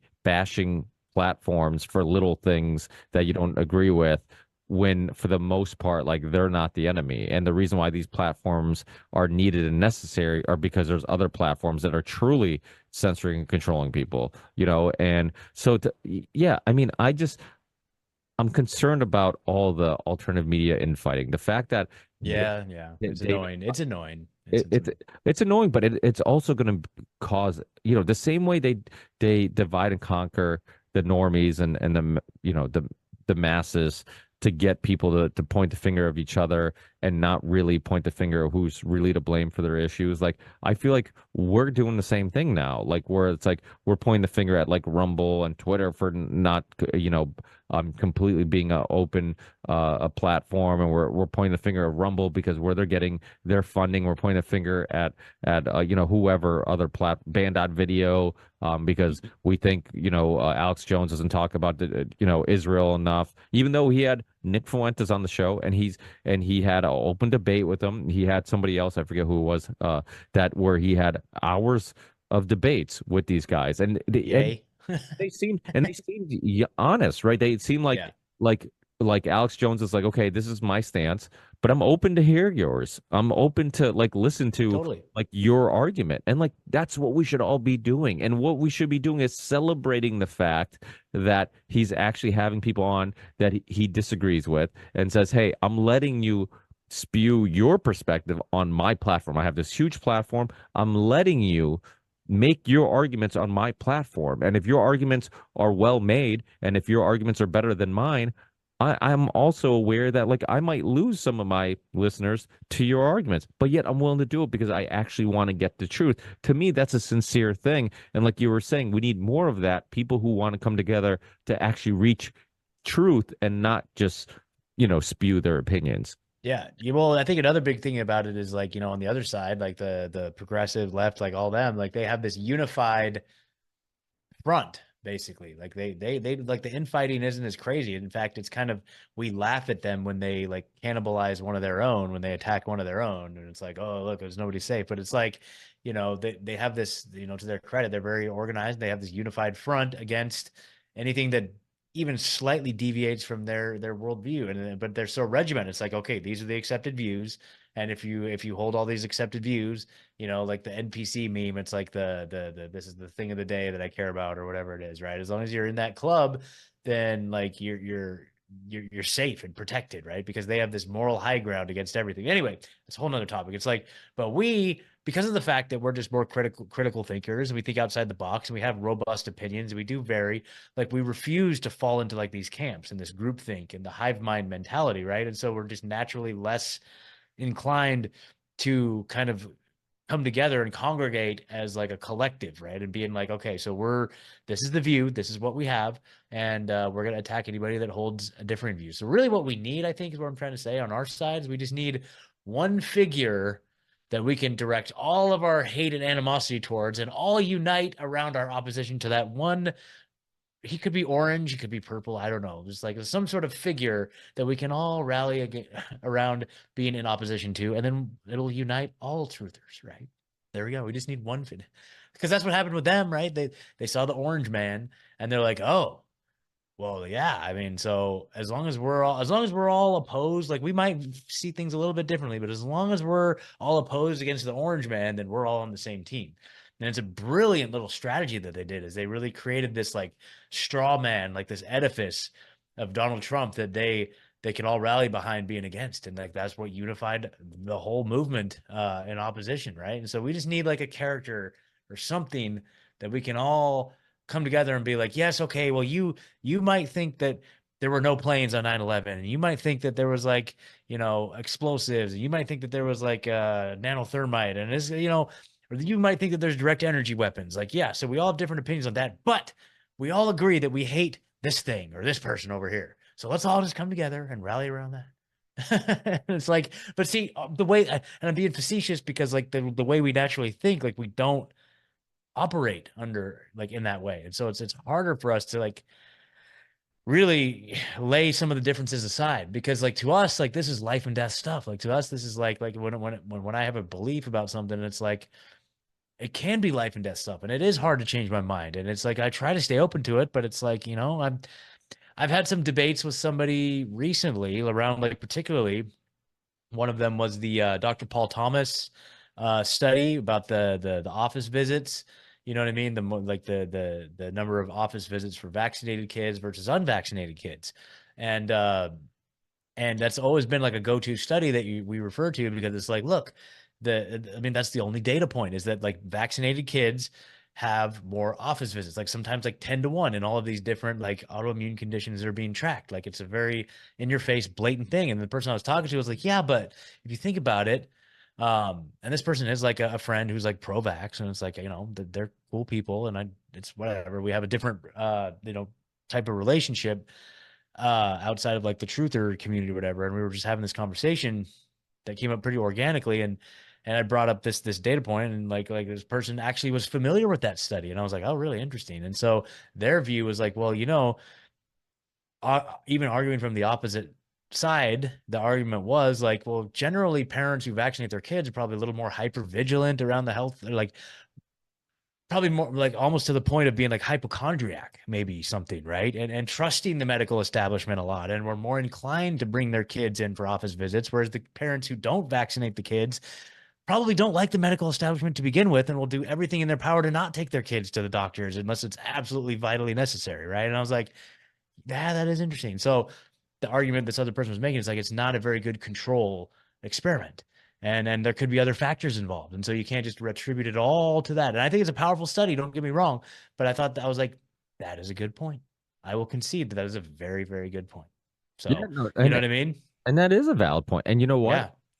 When people make a valid point that goes against whatever, outcome Yeah. you like or have, like we should, like, nothing drives me more fucking crazy that when somebody makes a valid point and instead of doing exactly what you did and that say, you know what, that's a valid point. Like I'm gonna have to like consider that. I'm gonna have to include that in my, analyzing all of this information. Instead of doing that, people are just like, well, and then they just move on to their argument. Yeah. Like, oh, you suck. Well, you're a yeah, freaking shill. and it's Yeah. yeah, exactly, and to me that is a valid point. I think if you're like myself, kids who don't, I have kids who've never been vaccinated, like we're also more homeopathic thinking. Yeah. If they have a issue, we're more likely to be like, hey, I'm not sure that, our first option, our first resort should be bring them to the pediatrician. Let's see if we're like, hey, you know what, they're a little sick. Let's up their, immune vitamins, some vitamin C intake, get them a little bit more rest, whatever it may be. And then, I think they'll be okay. We're somebody else who has much more faith in the medical world. If their kid's a little sick, they'd be like, let's get them to the doctor. They'll get it. Totally. My parents are like that, which is crazy because I come from a little village in Portugal, and they've been so just brainwashed in believing that doctors are, like they're good, and they they don't look at it as a business. Like they're just there to help you. So like if my mother goes to the doctor for something and she doesn't get a pill, she's like, oh, that's a waste of a visit. I'm like, what the fuck is wrong with you? I'm like, you should be excited the fact that you Yeah, didn't leave there with some poison that it's probably just going to give you a bunch of other symptoms that are going to that's going to totally. bring you back next month, So it's like to me it's like such a crazy mindset. But the thing with the Dr. Paul Thomas studies is that I think if like the differences were more mild, you could make that argument Mhm. like, okay, like, if you're the more vaccines your kids has, yeah, they're more likely to have more visits, but it's such a small, it's not the number's not that large or whatever, then I get it. But I'm like, I think there's and it's been a long time since Yeah. I've looked into this, but I think the numbers are quite drastic. And I Yeah, think it is. It is. It's like some cases it's like 10 to 1. yeah, Like, yeah. which is huge. You can't say like, hey, a somebody who doesn't vaccinate their kids, and they also kept track of people or who did partial vaccine, right? Like it was like they Hmm. didn't do all of them or they didn't do it, as scheduled or as the schedule recommends. They would delay the vaccines or whatever. So like it seems like consistently one thing that was certain was the more vaccines you got, the more often you got them, the more likely you were to have some type of health issues. And I think that was almost undeniable. And I think that it was so obvious that that was the outcome that and the conclusion that that study kind of showed. They harassed Dr. Paul Thomas and took away his license, Oh yeah, totally. and I'm like, why would they do that if they didn't want the information got there? Never mind that he wasn't even the one who was like really pushing the study. He was kind of just asked to participate in it. So it wasn't like he was like this anti-vaxxer. I mean, he had Exactly. the biggest pediatrician YouTube channel on YouTube. I mean, this guy was, he hit millions and millions of views and a very liked pediatrician. Nobody said anything bad about the guy. People loved him. He helped so many kids throughout the years and such a nice dude. And so it seemed like that was Totally. the only reason and justification to kind of pull that study was or to suppress that study was because they just didn't want you to have access to that information. And if you could poke holes in it, I think that'd be for the conspiracy theorists, for a lack of a better term, it'd be much easier to debunk the study if you could just say, hey, you know what, instead of like pulling this guy's license and trying to suppress the study, we think the study is wrong and incorrect, and let's just, explain that. And instead, they didn't go Right. down that road. They instead went to harassing Dr. Paul Thomas and pulling his license and trying to suppress the study because, like I said, I think the conclusion was a conclusion they didn't want anybody to know about. And Yeah, and it was they did retract it, but I don't think it was for anything. I'm trying to remember why it was retracted here. But anyway, but no, they retracted it. It's political. Same thing with the um Wakefield, Dr. Wakefield study with gosh, what's his name? God, I know you've had him on the show a bunch. You know the Wakefield study, the whole thing, the vaccines based on oh, um not Wake. Well, he did the film, but it was Dr. Brian Hooker and Hooker, Dr. Brian Hooker. That's what I was thinking of. The Brian Hooker study. Yes, Yeah, exactly, with the Wakefield, right? yeah, It's like it gets retracted, but not to me, like not based on the merits of the science. It's more political, right? Cool. The French scientist, Dr. Cirullini, who did the GMO mouse study, and it showed that you feed these mice foods that are genetically modified with pesticides, like you're more likely to get cancer. And that study was peer reviewed and published, and then they end up pulling it. And actually, Corbett years ago, he's the one who I ran into his just work on that study, and he showed that went deep into the study and how it really showed that like these are dangerous things that we're consuming on a daily basis. And then eventually they apologize because again they pulled the study based on bullshit because they just got pressure, I believe, from like the food industry or the Monsanto or whoever. And then eventually they apologized, and I think they republished it, but of course by then you never hear anything about it. But the Cirullini study was like one of the first GMO studies. This French doctor who really showed it was undebatable that genetically modified food and pesticides were harmful, and proved it. And so that happens over and over again. But that's the thing about science. Like science is not like a concrete thing, right? Like I could go to the brightest mind and say, explain to me gravity and prove to me gravity. And you really can't. Like, there's no, it's still a Yep. theory based on 100%. limited senses on, that's why when you talk about terrain theory, germ theory, like all these things, it's like there's still theories based on like our perception of the world, based on, what we claim or think to be true. Like, but none of this is really provable. Like, they're all just theories. Yeah. Unless you talk to Don and David, gosh, what is it? Don Parker, David Lester, Don, I believe that's their names. They say, no, no, no, no. It's not, don't call it terrain theory. It's the terrain model. Germ theory is a theory, right? They're the ones like, okay, I'm like, okay, I'm all about it, man. I love the terrain. I love the terrain model. It makes so much sense to me these days. But anyway, yeah. But apparently the world isn't ready for that conversation, so it's all right. Well, I think anytime you shatter, like there's certain like worldviews that, or like there's certain ways we perceive reality and we perceive the world that are Mhm. so concrete in our upbringing and so part of the way we look at everything that I feel like to shatter, it's like Yeah, vaccines. Like I always said, like vaccines was one of the hardest topics to get people to kind of see it for what it really was, because at such a young age you're getting vaccines. They're telling you at such a young age all the diseases that vaccines have saved us from. You're giving them to little babies, newborns, pregnant women. So the most delicate of the population, the most mhm. innocent of the population are given these things, right?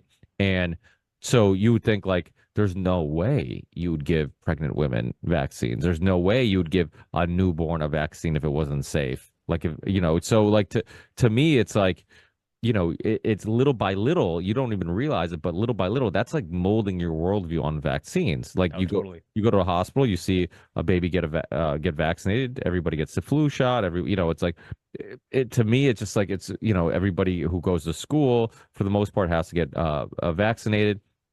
So it's like little by little, it's kind of molding your worldview that like vaccines are safe and effective and save lives. So it's like that was one of those narratives that were so hard to get people to see through. And, germ theory, a lot of these other things are like deep rooted in the foundation of our worldviews. And I, Exactly. It's if hard to depart from it. But again, it's like one of those things like once you're presented with some of the foundational information that we just took for granted, and it's like, actually, that's not true. And it's like, oh, like some of the main pillars of the argument. Like it's like, and I will say Don Lester, David Parker, that's who it was. They got a book called What Really Makes You Ill. It's really interesting and great interview, folks. Like they know their stuff. But it's like the just, kind of the terrain model argument. It's kind of two pronged where like one, it's like presenting this new kind of proposal as to what causes disease on the one hand, while on the other hand debunking virology. It's kind of like flat Earth, where it's like they're making all these claims about like the curvature and how the curvature doesn't quite work and all this stuff like mathematically. So that they got that one prong, and then the other prong is debunking NASA. NASA's obviously full of shit. Like we're just going to tear down NASA as an institution. So it's like this. So the same thing with the terrain argument, where it's like, here's a different model, and then while at the same time the whole science of virology is flawed from the get-go because some of the axiomatic like foundational things that they base all of these other assumptions on is completely flawed. Like no one's ever been able to observe a live virus going from one person or thing to another and making it sick, because all virology is based on like dead tissue. You're looking at dead cells, so you have no idea what that cell is doing, you know what I mean? And so it's really interesting once you start unpacking it. It's like, really? They've never observed that in nature at all, and they're just assuming? Okay, cool. Interesting. well, I did have Dr. Yeah. Cowan and Yeah. Dr. Rose on an episode together, and she's a virologist, and Oh yeah. Dude, that's great. I must have missed that one. yeah, that was a really, and I asked her, I'm like, because I was having Dr. Tom Cowan back on, and I'm like, hey, Jessica, I'm like, this would be a really interesting conversation if you could join me in it, because I think that his ideas are fascinating. I actually had Dr. Tom Cowan on way before COVID, because I just found his Mhm. worldviews just really interesting. I'm like, this guy kind of, again, like these are the type of people that I want to Exactly. explore. Like the people that are like saying, hey, your whole worldview is built on this foundation, but that foundation's bullshit. Like that's Yeah. not even real, right? And like you said, like so many of the worldviews and the way we look at everything from like sicknesses and viruses and reality and gravity and all, like it's all based on like some founding fathers, right? And I've had this Hmm. conversation with Dr. Jessica Rose, right? Like you go to school for whatever it is, for engineering, right? Or maybe engineering is a bad example, but like whatever science that it may be, you go to school for that specific type of science. There's founding fathers to that, that way of thinking, and you learn from those founding fathers. But we never go back and say, what if they were wrong, right? Yeah, Like, exactly. and another perfect example of this is like we talk about World War II, right? We all talk about Hitler dying in Germany. And for the longest time growing up, you would learn about World War II and Hitler dying in Germany. And like the story would always be Hitler died in Germany. Hitler killed himself in Germany. Hitler, and then somebody's like, hey, you know that fucking story that you keep repeating? There's no evidence. And it's like really shady. Yeah. And Yeah. and everybody's repeating it. Like everybody's Oh yeah. it's same thing like gravity, right? Like we're all saying that like that it's this thing called gravity that's keeping everything locked to the earth, and it's and we can explain why a giant ship will float on the ocean, but if I throw a little stone, it'll go to the bottom. Like we have all these understandings on why these things happen, right? But they're all just theories, and like and if we go to the origin of like these theories, we could find out that like some of it's like bullshit and some of it's like not true, or some of it's like really shady, theory. Shady, like NASA was started by a Yeah. Nazi, like a major in the SS, and Jack Parsons, and like who was like Satanist and all this stuff. It's like, and then like all the modern like thought leaders in the scientific community are all like Jeffrey Epstein's friends. Like, so what is really going on here, folks? I don't Well, I'm know. Gerard Williams. I remember when first time I had Gerard Williams on, like it was a very taboo topic, this idea that Hitler made it to Argentina.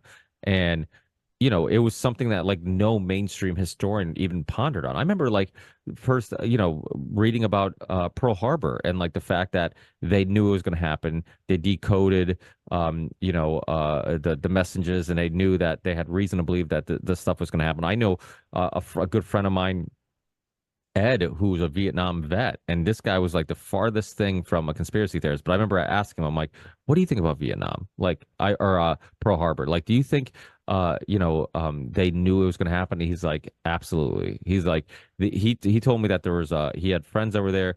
They took away all the ships that were like new and stuff, and they kept like all the old shit that like they didn't Yep. care about it blowing up, and like so, and I'm just like, what, and so it's like all these things that get repeated. And it's like you got to go back, and then you got to just blow up the whole thing and start from scratch and start right from the beginning and say, okay, instead of us building everything on this foundation, let's blow up this fucking foundation, start fresh, and go wherever it takes us. And when Gerard Williams is like, hey, there's like zero evidence that Hitler died in Germany, I'm like, what? Like, oh, we did autopsy. Yeah, and again, not only that, but like the evidence they do have is a direct contradiction. Like the skull fragment that the Russians claim to have kept in like some archive. Like this is a piece of Hitler's skull, right? And then like 10 years ago, whatever, they did a DNA test on it. Turned out to be a woman.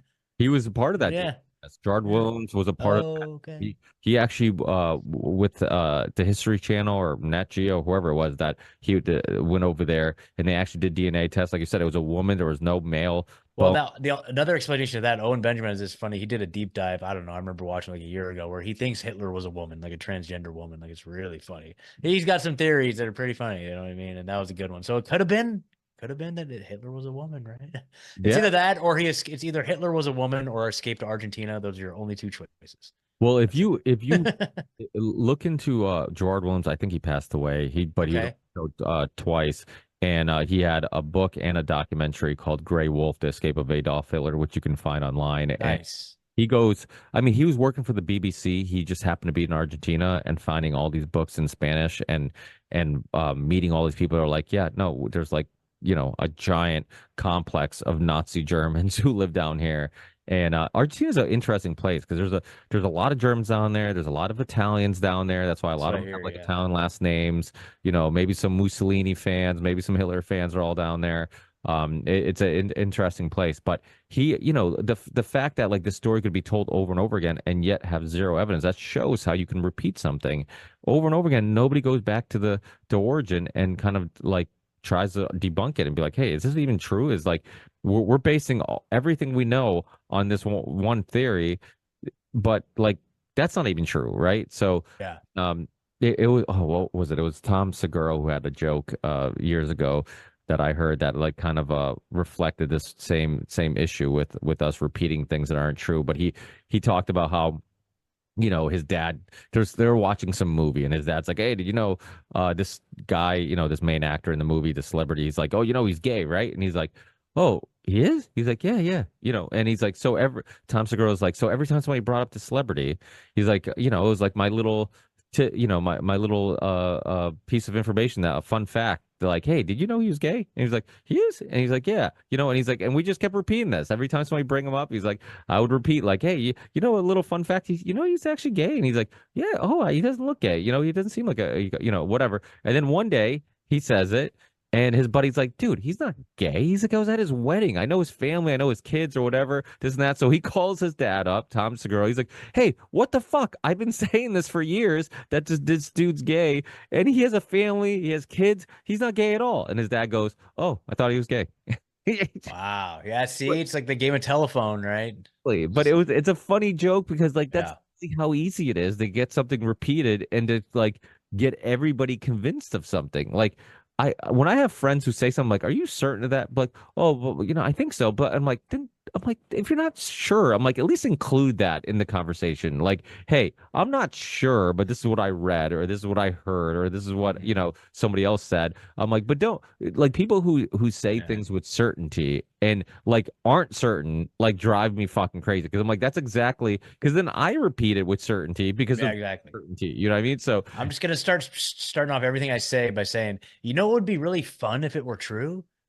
That'd be really cool if this was true. but That's so funny, so man. any other things got your attention I lately? mean, not really, dude. Well, I will say this: the one thing that I'm having a little an Acapulco envy right now. Like all of our homies are down at Acapulco right now. I keep getting like my buddy Whidbey's down there, and he keeps sending me all these damn photos of him like kicking it with Charlie and Miriam and all these people and Jeff Burwood. I'm just like, damn it, should have just nutted up and went. And next year though, Ricky, let's do it. Let's go kick it in freaking an Acapulco, man. Like it feels like We there's no should. reason why we shouldn't do it. Yeah, It sounds like a yeah, good time. Maybe I'll bring the family. I can convince the family. Let's totally. go Yeah, and yeah. go hang out there. And really, like we've been talking about this forever, but we need to get like some type of like Union of the Unwanted live event. It would be Yes. awesome. I don't know where to start, but I know Nashville. Do it in Nashville. No, I'm just we kidding. Nashville, Florida, Texas, like Yeah. tons of cool places. Definitely not Oregon or No. No, no, no, no, no, no, no. and it's funny because it's like I grew up as a Celtics fan and as a Blazers fan. I was a Trailblazers fan. I during the Scottie Pippen era when he Oh, was totally. a lot of people don't know that. Like Scottie went to Trailblazers. They were really good at the time. Rasheed Wallace and Arvydas Sabonis, Totally. and they And were Danny Ainge, dude, yeah, like the what was it? I would like the Danny Ainge, what was it? Clyde Drexler, dude. I remember those when I was a kid watching that whole era of Walton. Trailblazers. Bill Dude. Walton was the only guy who won a ring with both my teams, Celtics and the Blazers. Bill Walton. Wow. So I'm like, I grew up and I'm like, dude, I'm like, oh, I'd love to go to Portland sometime and watch a game. And like they had like the record for the most sold out games in any sport.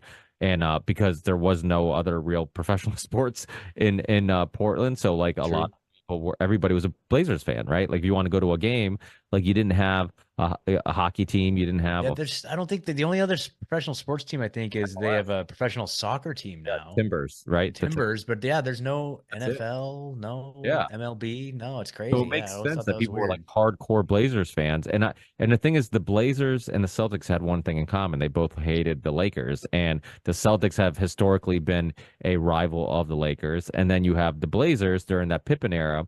Like I was a big Pippen and Jordan fan when he went to the Blazers and the Celtics sucked. I'm like, well, I'm rooting for these guys because they also don't like the Lakers and they got to go through the Lakers to win a championship. And then I just kind of got hooked, and I was such a big basketball fan that I just needed a good team to root for, and the Blazers were like consistently always competitive, always good at that time.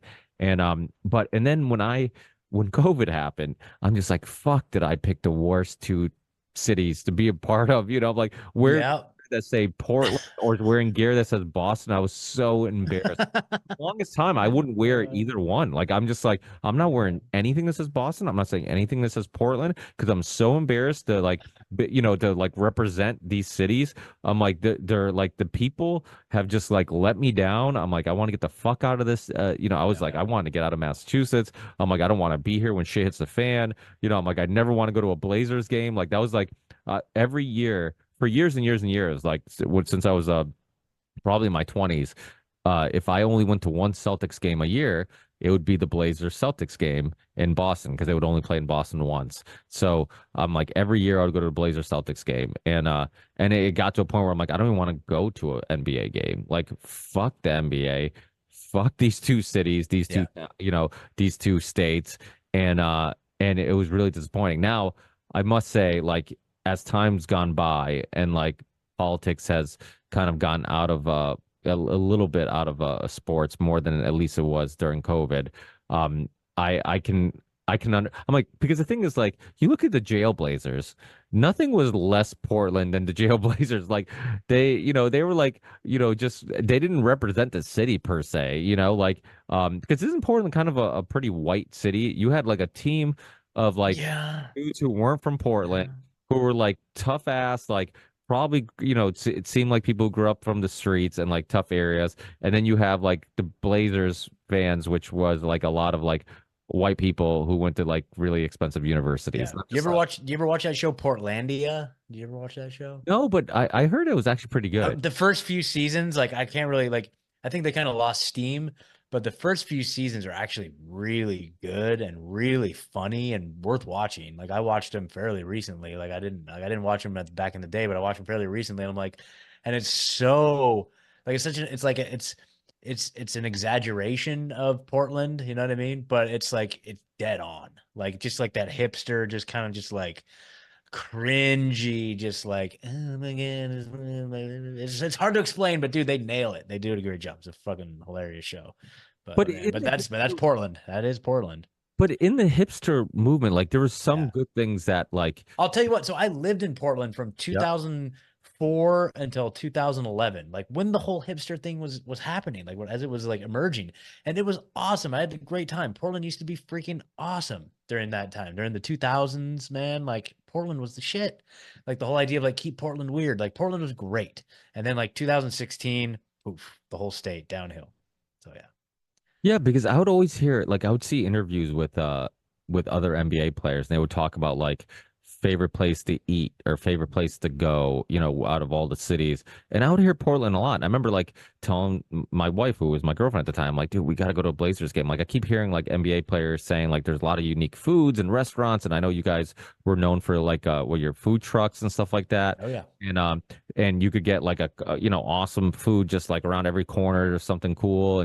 That's the thing about the hipster movement was like, even like certain parts of like the Berkshires here in Massachusetts, there was spots where like around every corner was a cool little coffee shop with like they had like you like really like cool brands, right? They all the brands and were like local. They wouldn't use anything corporate. And I'm like, I love this. Like this is kind of like it's really easy to like bash it, but I'm like I connect with that. Like I still like that. Like that's why I like the left was like so just crazy to me like how they just 360 because I'm like dude you guys were like anti corporations, anti big business, anti big pharma, Mhm. anti big food, anti chemical companies, Anti-war.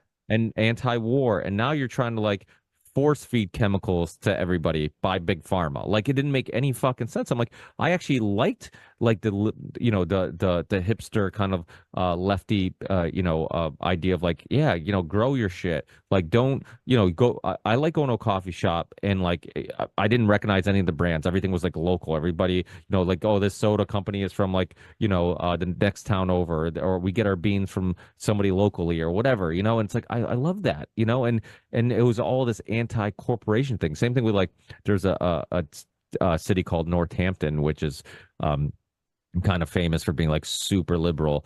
And like we would go growing up, we would go to like Northampton and we'd walk around and there was always like cool little shops, oh, this place makes like homemade ice cream. This place makes homemade, everything was homemade and everything was different and everything was weird. And it was like you said, it was, and now I go there. Well, I haven't been there since COVID.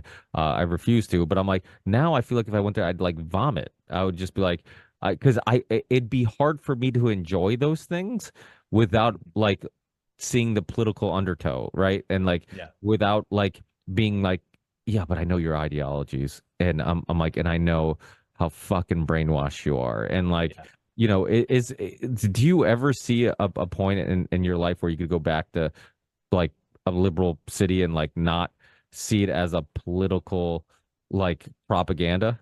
I don't know, man. That's a tough question. I mean, so here in Nashville, like I live like pretty much in the city of Nashville, and it's a kind of it's definitely kind of a it's a blue city, but it's like in a deep red state. And like I always characterize it as like, yeah, there's a lot of like lefties. You'll see like, rainbow flags or like whatever around here and stuff. But for the most part, I think they know their place and they don't act a fool. Like they kind of just like it's kind of mellow around here. Like I also like, yeah, you'll see rainbow flags, but as I'm driving on Highway 65, like as you're coming into downtown, heading north on the main Highway 65, you look to your right, there's a giant bank of Confederate flags right off the highway that's on private property, so they can't do anything about it. And every time I drive by it, I'm just like, I just chuckle. I'm like, there's no way you could get away with like something like that in like Portland. Like there's just like it's just hilarious. Even though like the whole narrative around the Civil War and all that stuff is not what it's again, back to, just throw away everything you knew about certain topics and like then you have to start over to relearn all that stuff. But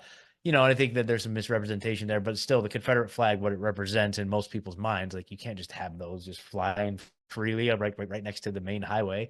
But that's how it is here, And so even though it is kind of there's some lefty stuff going on here but it's like a stark contrast to the way it is in Portland. In fact, I was at the gym, and that's the only time I ever like watch TV or the news. Like if I'm at the gym, it's up on the screen, and sometimes my eyes catch it.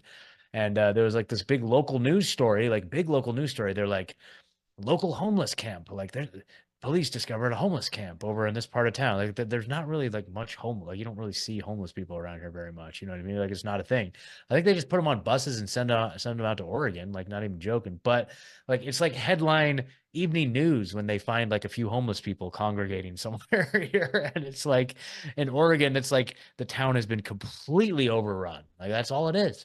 Like it's both Portland, Salem, Eugene, like all the city parks, like everything has just completely been the whole downtown Portland area completely just like even people's private property, like people are afraid to leave their houses because homeless people set up in their yard and the police won't come. And there's like people like stabbing each other like in people's front yards and people are afraid to leave their houses.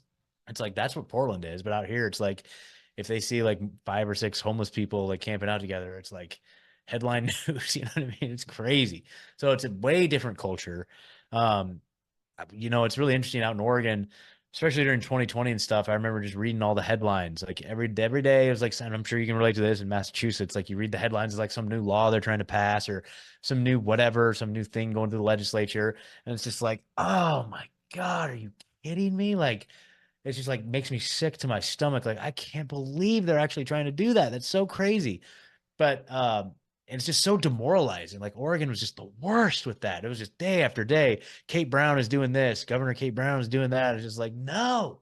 And coming out to Tennessee, it's like literally the complete opposite. Like I read the headlines of like something they're trying to do here, and I'm like, hell yeah. like I'm talking like complete constitutional carry. Like you don't need a permit to carry anything like anywhere. You can just completely carry like 20 guns in your waistband, no permit, completely concealed, nobody cares, totally awesome, like Wild West type stuff.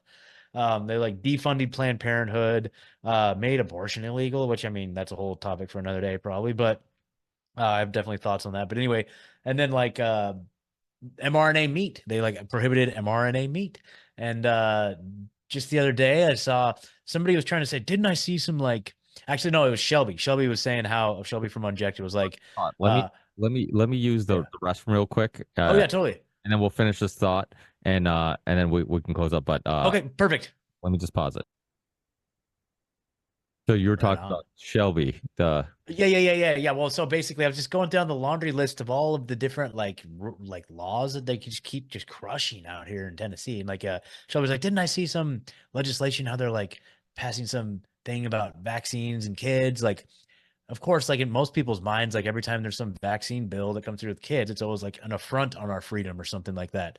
But in Tennessee, they just passed a bill that said that like doctors must get informed consent from the parents before administering any vaccine, as if that wasn't the case before, for one. And two, this article I pulled up about it was characterizing it like the headline was like, Tennessee makes it more difficult to give kids vaccines.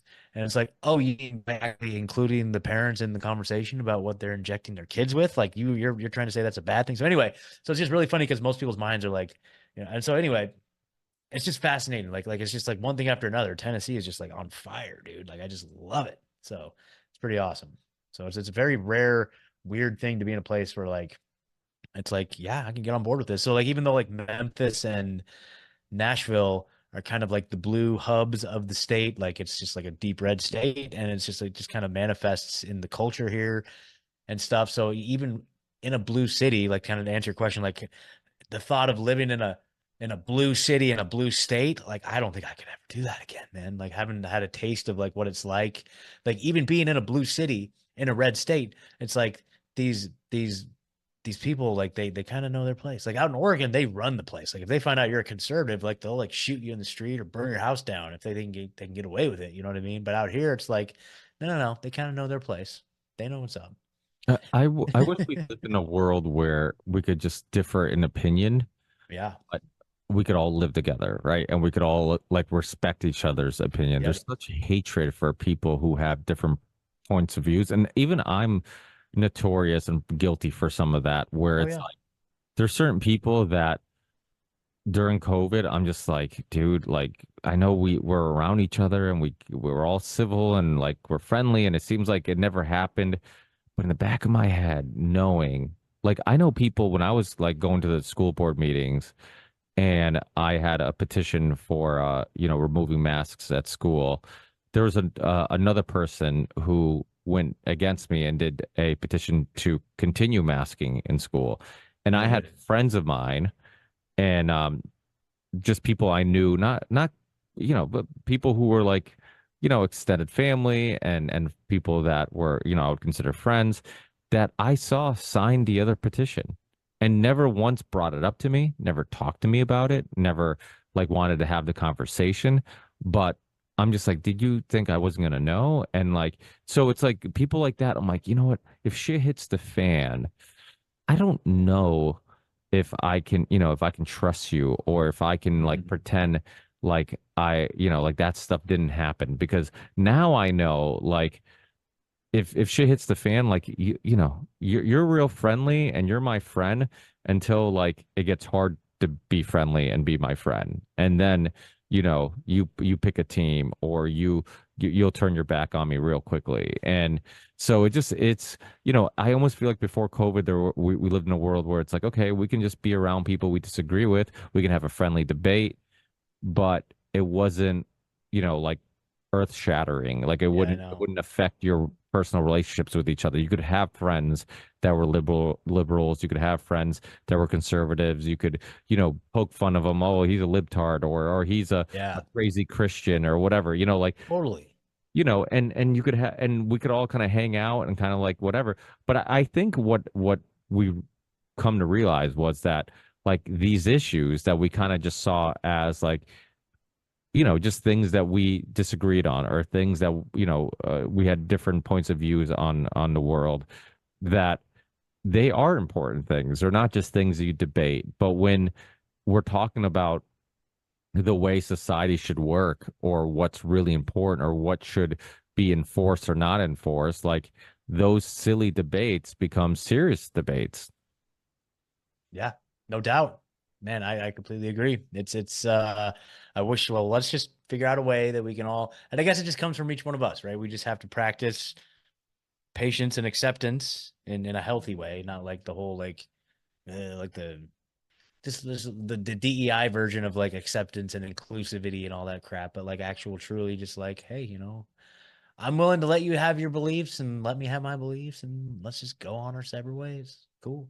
I don't know. Well, There you go. again, like like in theory, I'm like the same way where like I Yeah. like the idea of that. Like I like the idea of like when I was in my 20s and I wanted to go to Portland to watch a Celtics Blazers game because I only watched the Blazers Celtics in Boston, and I'm like, oh, I'd love to go to Portland and experience the city and wear Blazers gear and be a part of the whole just a feeling and sensation of a live event there. And and now like I look at everything through like a political or Yeah. ideology lens where it's just like, I can't even enjoy things anymore. I can't even enjoy people anymore without thinking. And I think it's almost gotten to the point where like there's always been social engineering, there's always been propaganda, there's always been all these agendas that we discussed and researched for all these years. But it got to a point where like now it's like they're like everything's turbocharged, like everything's happening quicker, everything's affecting our lives even more. And it's just gotten to a point where like now I can't just ignore it. Like I can't even pretend it doesn't exist, right? It's like it's almost like if I saw a ghost or a UFO every once in a while, I'm like, okay, I could live my life back to normal, and I could kind of like forget for a little bit that I saw a UFO that I couldn't explain or a ghost that I couldn't explain. But now it's gone to a point where there's like UFOs and ghosts everywhere, and I'm like, I can't pretend I don't see it. Totally. It's That's every. hilarious. It's such a Yeah, that's metaphor, but it. no, that's true. There's like ghosts and aliens everywhere, dude. That's all we're just surrounded by. But that's a good point, man. Freaking love it. Well, let the listeners know how they can get more of these type of conversations from you and some of the work you're doing, anything you have coming up, any recent episodes you put out, any upcoming episodes you're going to put out, anything and everything. Man, Ricky, thank you so much, man. Like you've been a huge inspiration for me, my whole journey here. And so it was an honor to catch up with you, be on your show. Congrats again, 500 episodes, dude. That's amazing. Very inspiring. So I do my main show is called Rebunked News, rebunk.news. I do the Unjected show along with Shelby Hosanna, the founder of unjected.com, the world's first unvaccinated dating site. And then Zach Brown, the hilarious Zach Brown from the Unfit Statesman podcast. If you guys aren't familiar with the Unfit Statesman podcast, you got to go check it out. Absolutely hilarious.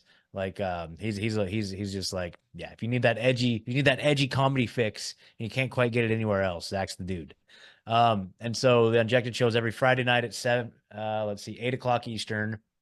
Yeah, so links to all my projects. If you just go to libertylinks.io/rebunked, you'll see all the links to everything. So just go there, give me a follow, come hang out. Don't really have anything major coming up right now. The big thing we do have coming up is Unjected. We're about to drop a brand new version of the site. All of the bugs and the glitches and the things that it's going to all be fixed. It's going to be a beautiful, brand new, amazing version of the site. Thanks to the wellness company and all their help and all that stuff. They've invested quite a bit into Unjected, and super stoked about that. It's going to like just be a game changer, man. And we got advertising. So we paid for a little bit of advertising on Part of the Problem with Dave Smith. So Dave Smith's going to be doing some ad reads for Unjected here in the next month or so. So we're very excited about that. So Unjected, hopefully, if you're not on there, come create an account. Like we've had kind of a humble beginning, but it's starting to get some momentum and popularity. So if maybe you joined like a year ago and there wasn't that many people in your area, try again. We're getting lots more people, and in the next like 6 months, I think it's gonna really kind of just take off. So unjected.com, come hang out, come check us out. That's pretty much what I got, man. Ricky, thank you so much, brother. Appreciate it, dude. Awesome. And guys, anywhere you're listening or watching to the Ripple Effect podcast, you can find his show Mhm. Root News is on Rumble. It's on Rockfin. It's on Band.video. It's Mhm. on all the podcast apps. So please subscribe, give him a thumbs up, leave nice comments, and definitely support his work. You've done, I remember talking to you when Truthzilla broke up and kind of parted ways, and I remember telling you our first interview, I'm like, I could tell that you had that drive and that willpower to continue going. And I remember also being, I kind of felt like a jerk after kind of reflecting on my comments, but I'm kind of skeptical if Truthzilla is going to keep it going because I I always felt know. like, I'm very sad. I'm you very know, sad. I always felt like you were just like the foundation to that. Like every band has that like one band member who like you're like without them, I'm like they'd probably break up. Like he's the one who kind of keeps he's the glue that keeps everything You know, together. honestly, to the detriment of the longevity of the show, like I took on a lot and I didn't really had I like taken more, and I did try to like train the other two and how to do some stuff, but it's like they had kids, you know what I mean? Like they just didn't, and then full-time jobs, like they didn't have the time because me, I didn't have kids. I felt like it was incumbent upon me to just really drive the show. And then when I left, like there wasn't anybody there to like pick up the slack. And then, I tried to offer some help to get them back going. And I know there's a few other like some of our colleagues offered to help too, but I think it just kind of they just decided not to continue with it, which makes me very sad because that was an amazing experience. Like taught me everything I knew about podcasting. And I still think to this day, like Truthzilla is like one of the best names for a podcast ever. And so I'm sad that kind of, but it's just is what it is. And so I'm grateful and wish them nothing but the best. But man, yeah. Great But yeah, name, great logo, yeah, great group of people. I'm like you yeah, guys. totally. I think you guys were all very charming. You guys all seem super sincere. You just were like looking to discover truth, right? And you weren't really you had no agendas. You had none of that stuff. Another great show, no agenda. I know that's like Oh, I feel shout like out we're like two of the only people who like listen to that show pretty religiously in from the morning, Ricky. In the morning. yeah, yeah. But listen, he deserves Adam Curry deserves and oh no man. John C. Dvorak. Yeah, and Yeah, they deserve a lot of credit. During COVID, they did the 100%, best work on, 100%. and just like I won't forget all the shitheads who I couldn't be trusted during COVID. I also won't forget all the heroes and all the warriors that Amen. put in amazing fucking work during COVID. Obviously, Dell, Robert Kennedy Jr., who was going on, Patrick Bet David show and debating Alan Dershowitz and whatnot, and so many, London Real. Even though I have mixed feelings on Brian Rose, he did some amazing work, and there's Jason Burmis, Corbett, like there's so many Last American Vagabond, our dear friend Ryan. There's just so many warriors out there who you know said fuck it. I don't care if I get censored. I don't care if this is bad for my career, my podcast, my show, whatever, my reputation.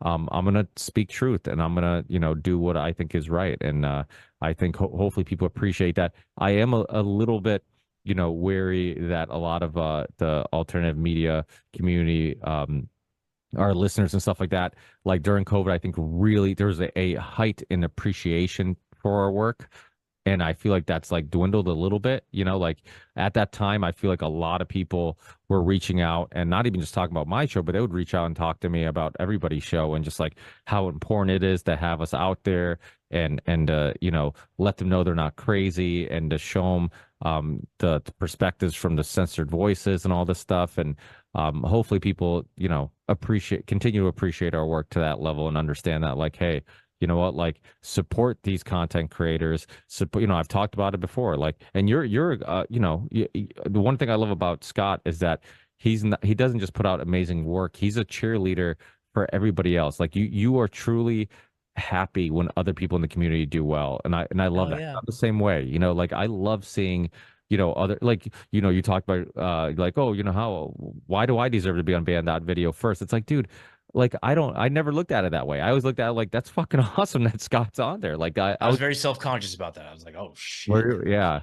I think it's pressure's because on you're a good now. person. You're a good person, and but like, dude, you deserve all the all the success you've had some amazing shows, amazing episodes. Truthzilla was a great show, and I think a big part of it was because of your hard work and and your charm and how nice you were and how sincere you were and honest you were. We've had some deep, long conversations about some of Oh your yeah. origin story and some of the stuff that you've been through, which would just, I think it's inspiring. And I think, those conversations, your honesty can help a lot of people who are going through similar things. And, so you're necessary, man. You're just as necessary as I am. And don't ever look at it like, you don't deserve any of the great success, because you do, and a lot more. And I'll be rooting for you, and I always am, and I always got your back. So Paulie, even though I love your work, leave Scott out of it. Yeah, just leave Unjected out of it. We're cool. We're cool. We're on your team. Come on. Yeah, Exactly. no, I feel you. Ricky, brother, thank you so much, man. That means a lot, dude. I really appreciate you and all your work as well. So thank you. Thanks, Scott. Hey, sorry for holding you up for so long. And You're good. This is awesome. we'll talk again soon, and of course I'll send the show links to you once it's up and live, and like I said, hopefully we chat soon, hopefully on the next Union of the Unwanted, and hopefully we'll meet up one day at either Union of the Unwanted gathering or Anarcho Poco in Mexico That's sometime in the there. plan. Thanks, Sounds good. Scott. Hey, Thanks, Ricky. take care.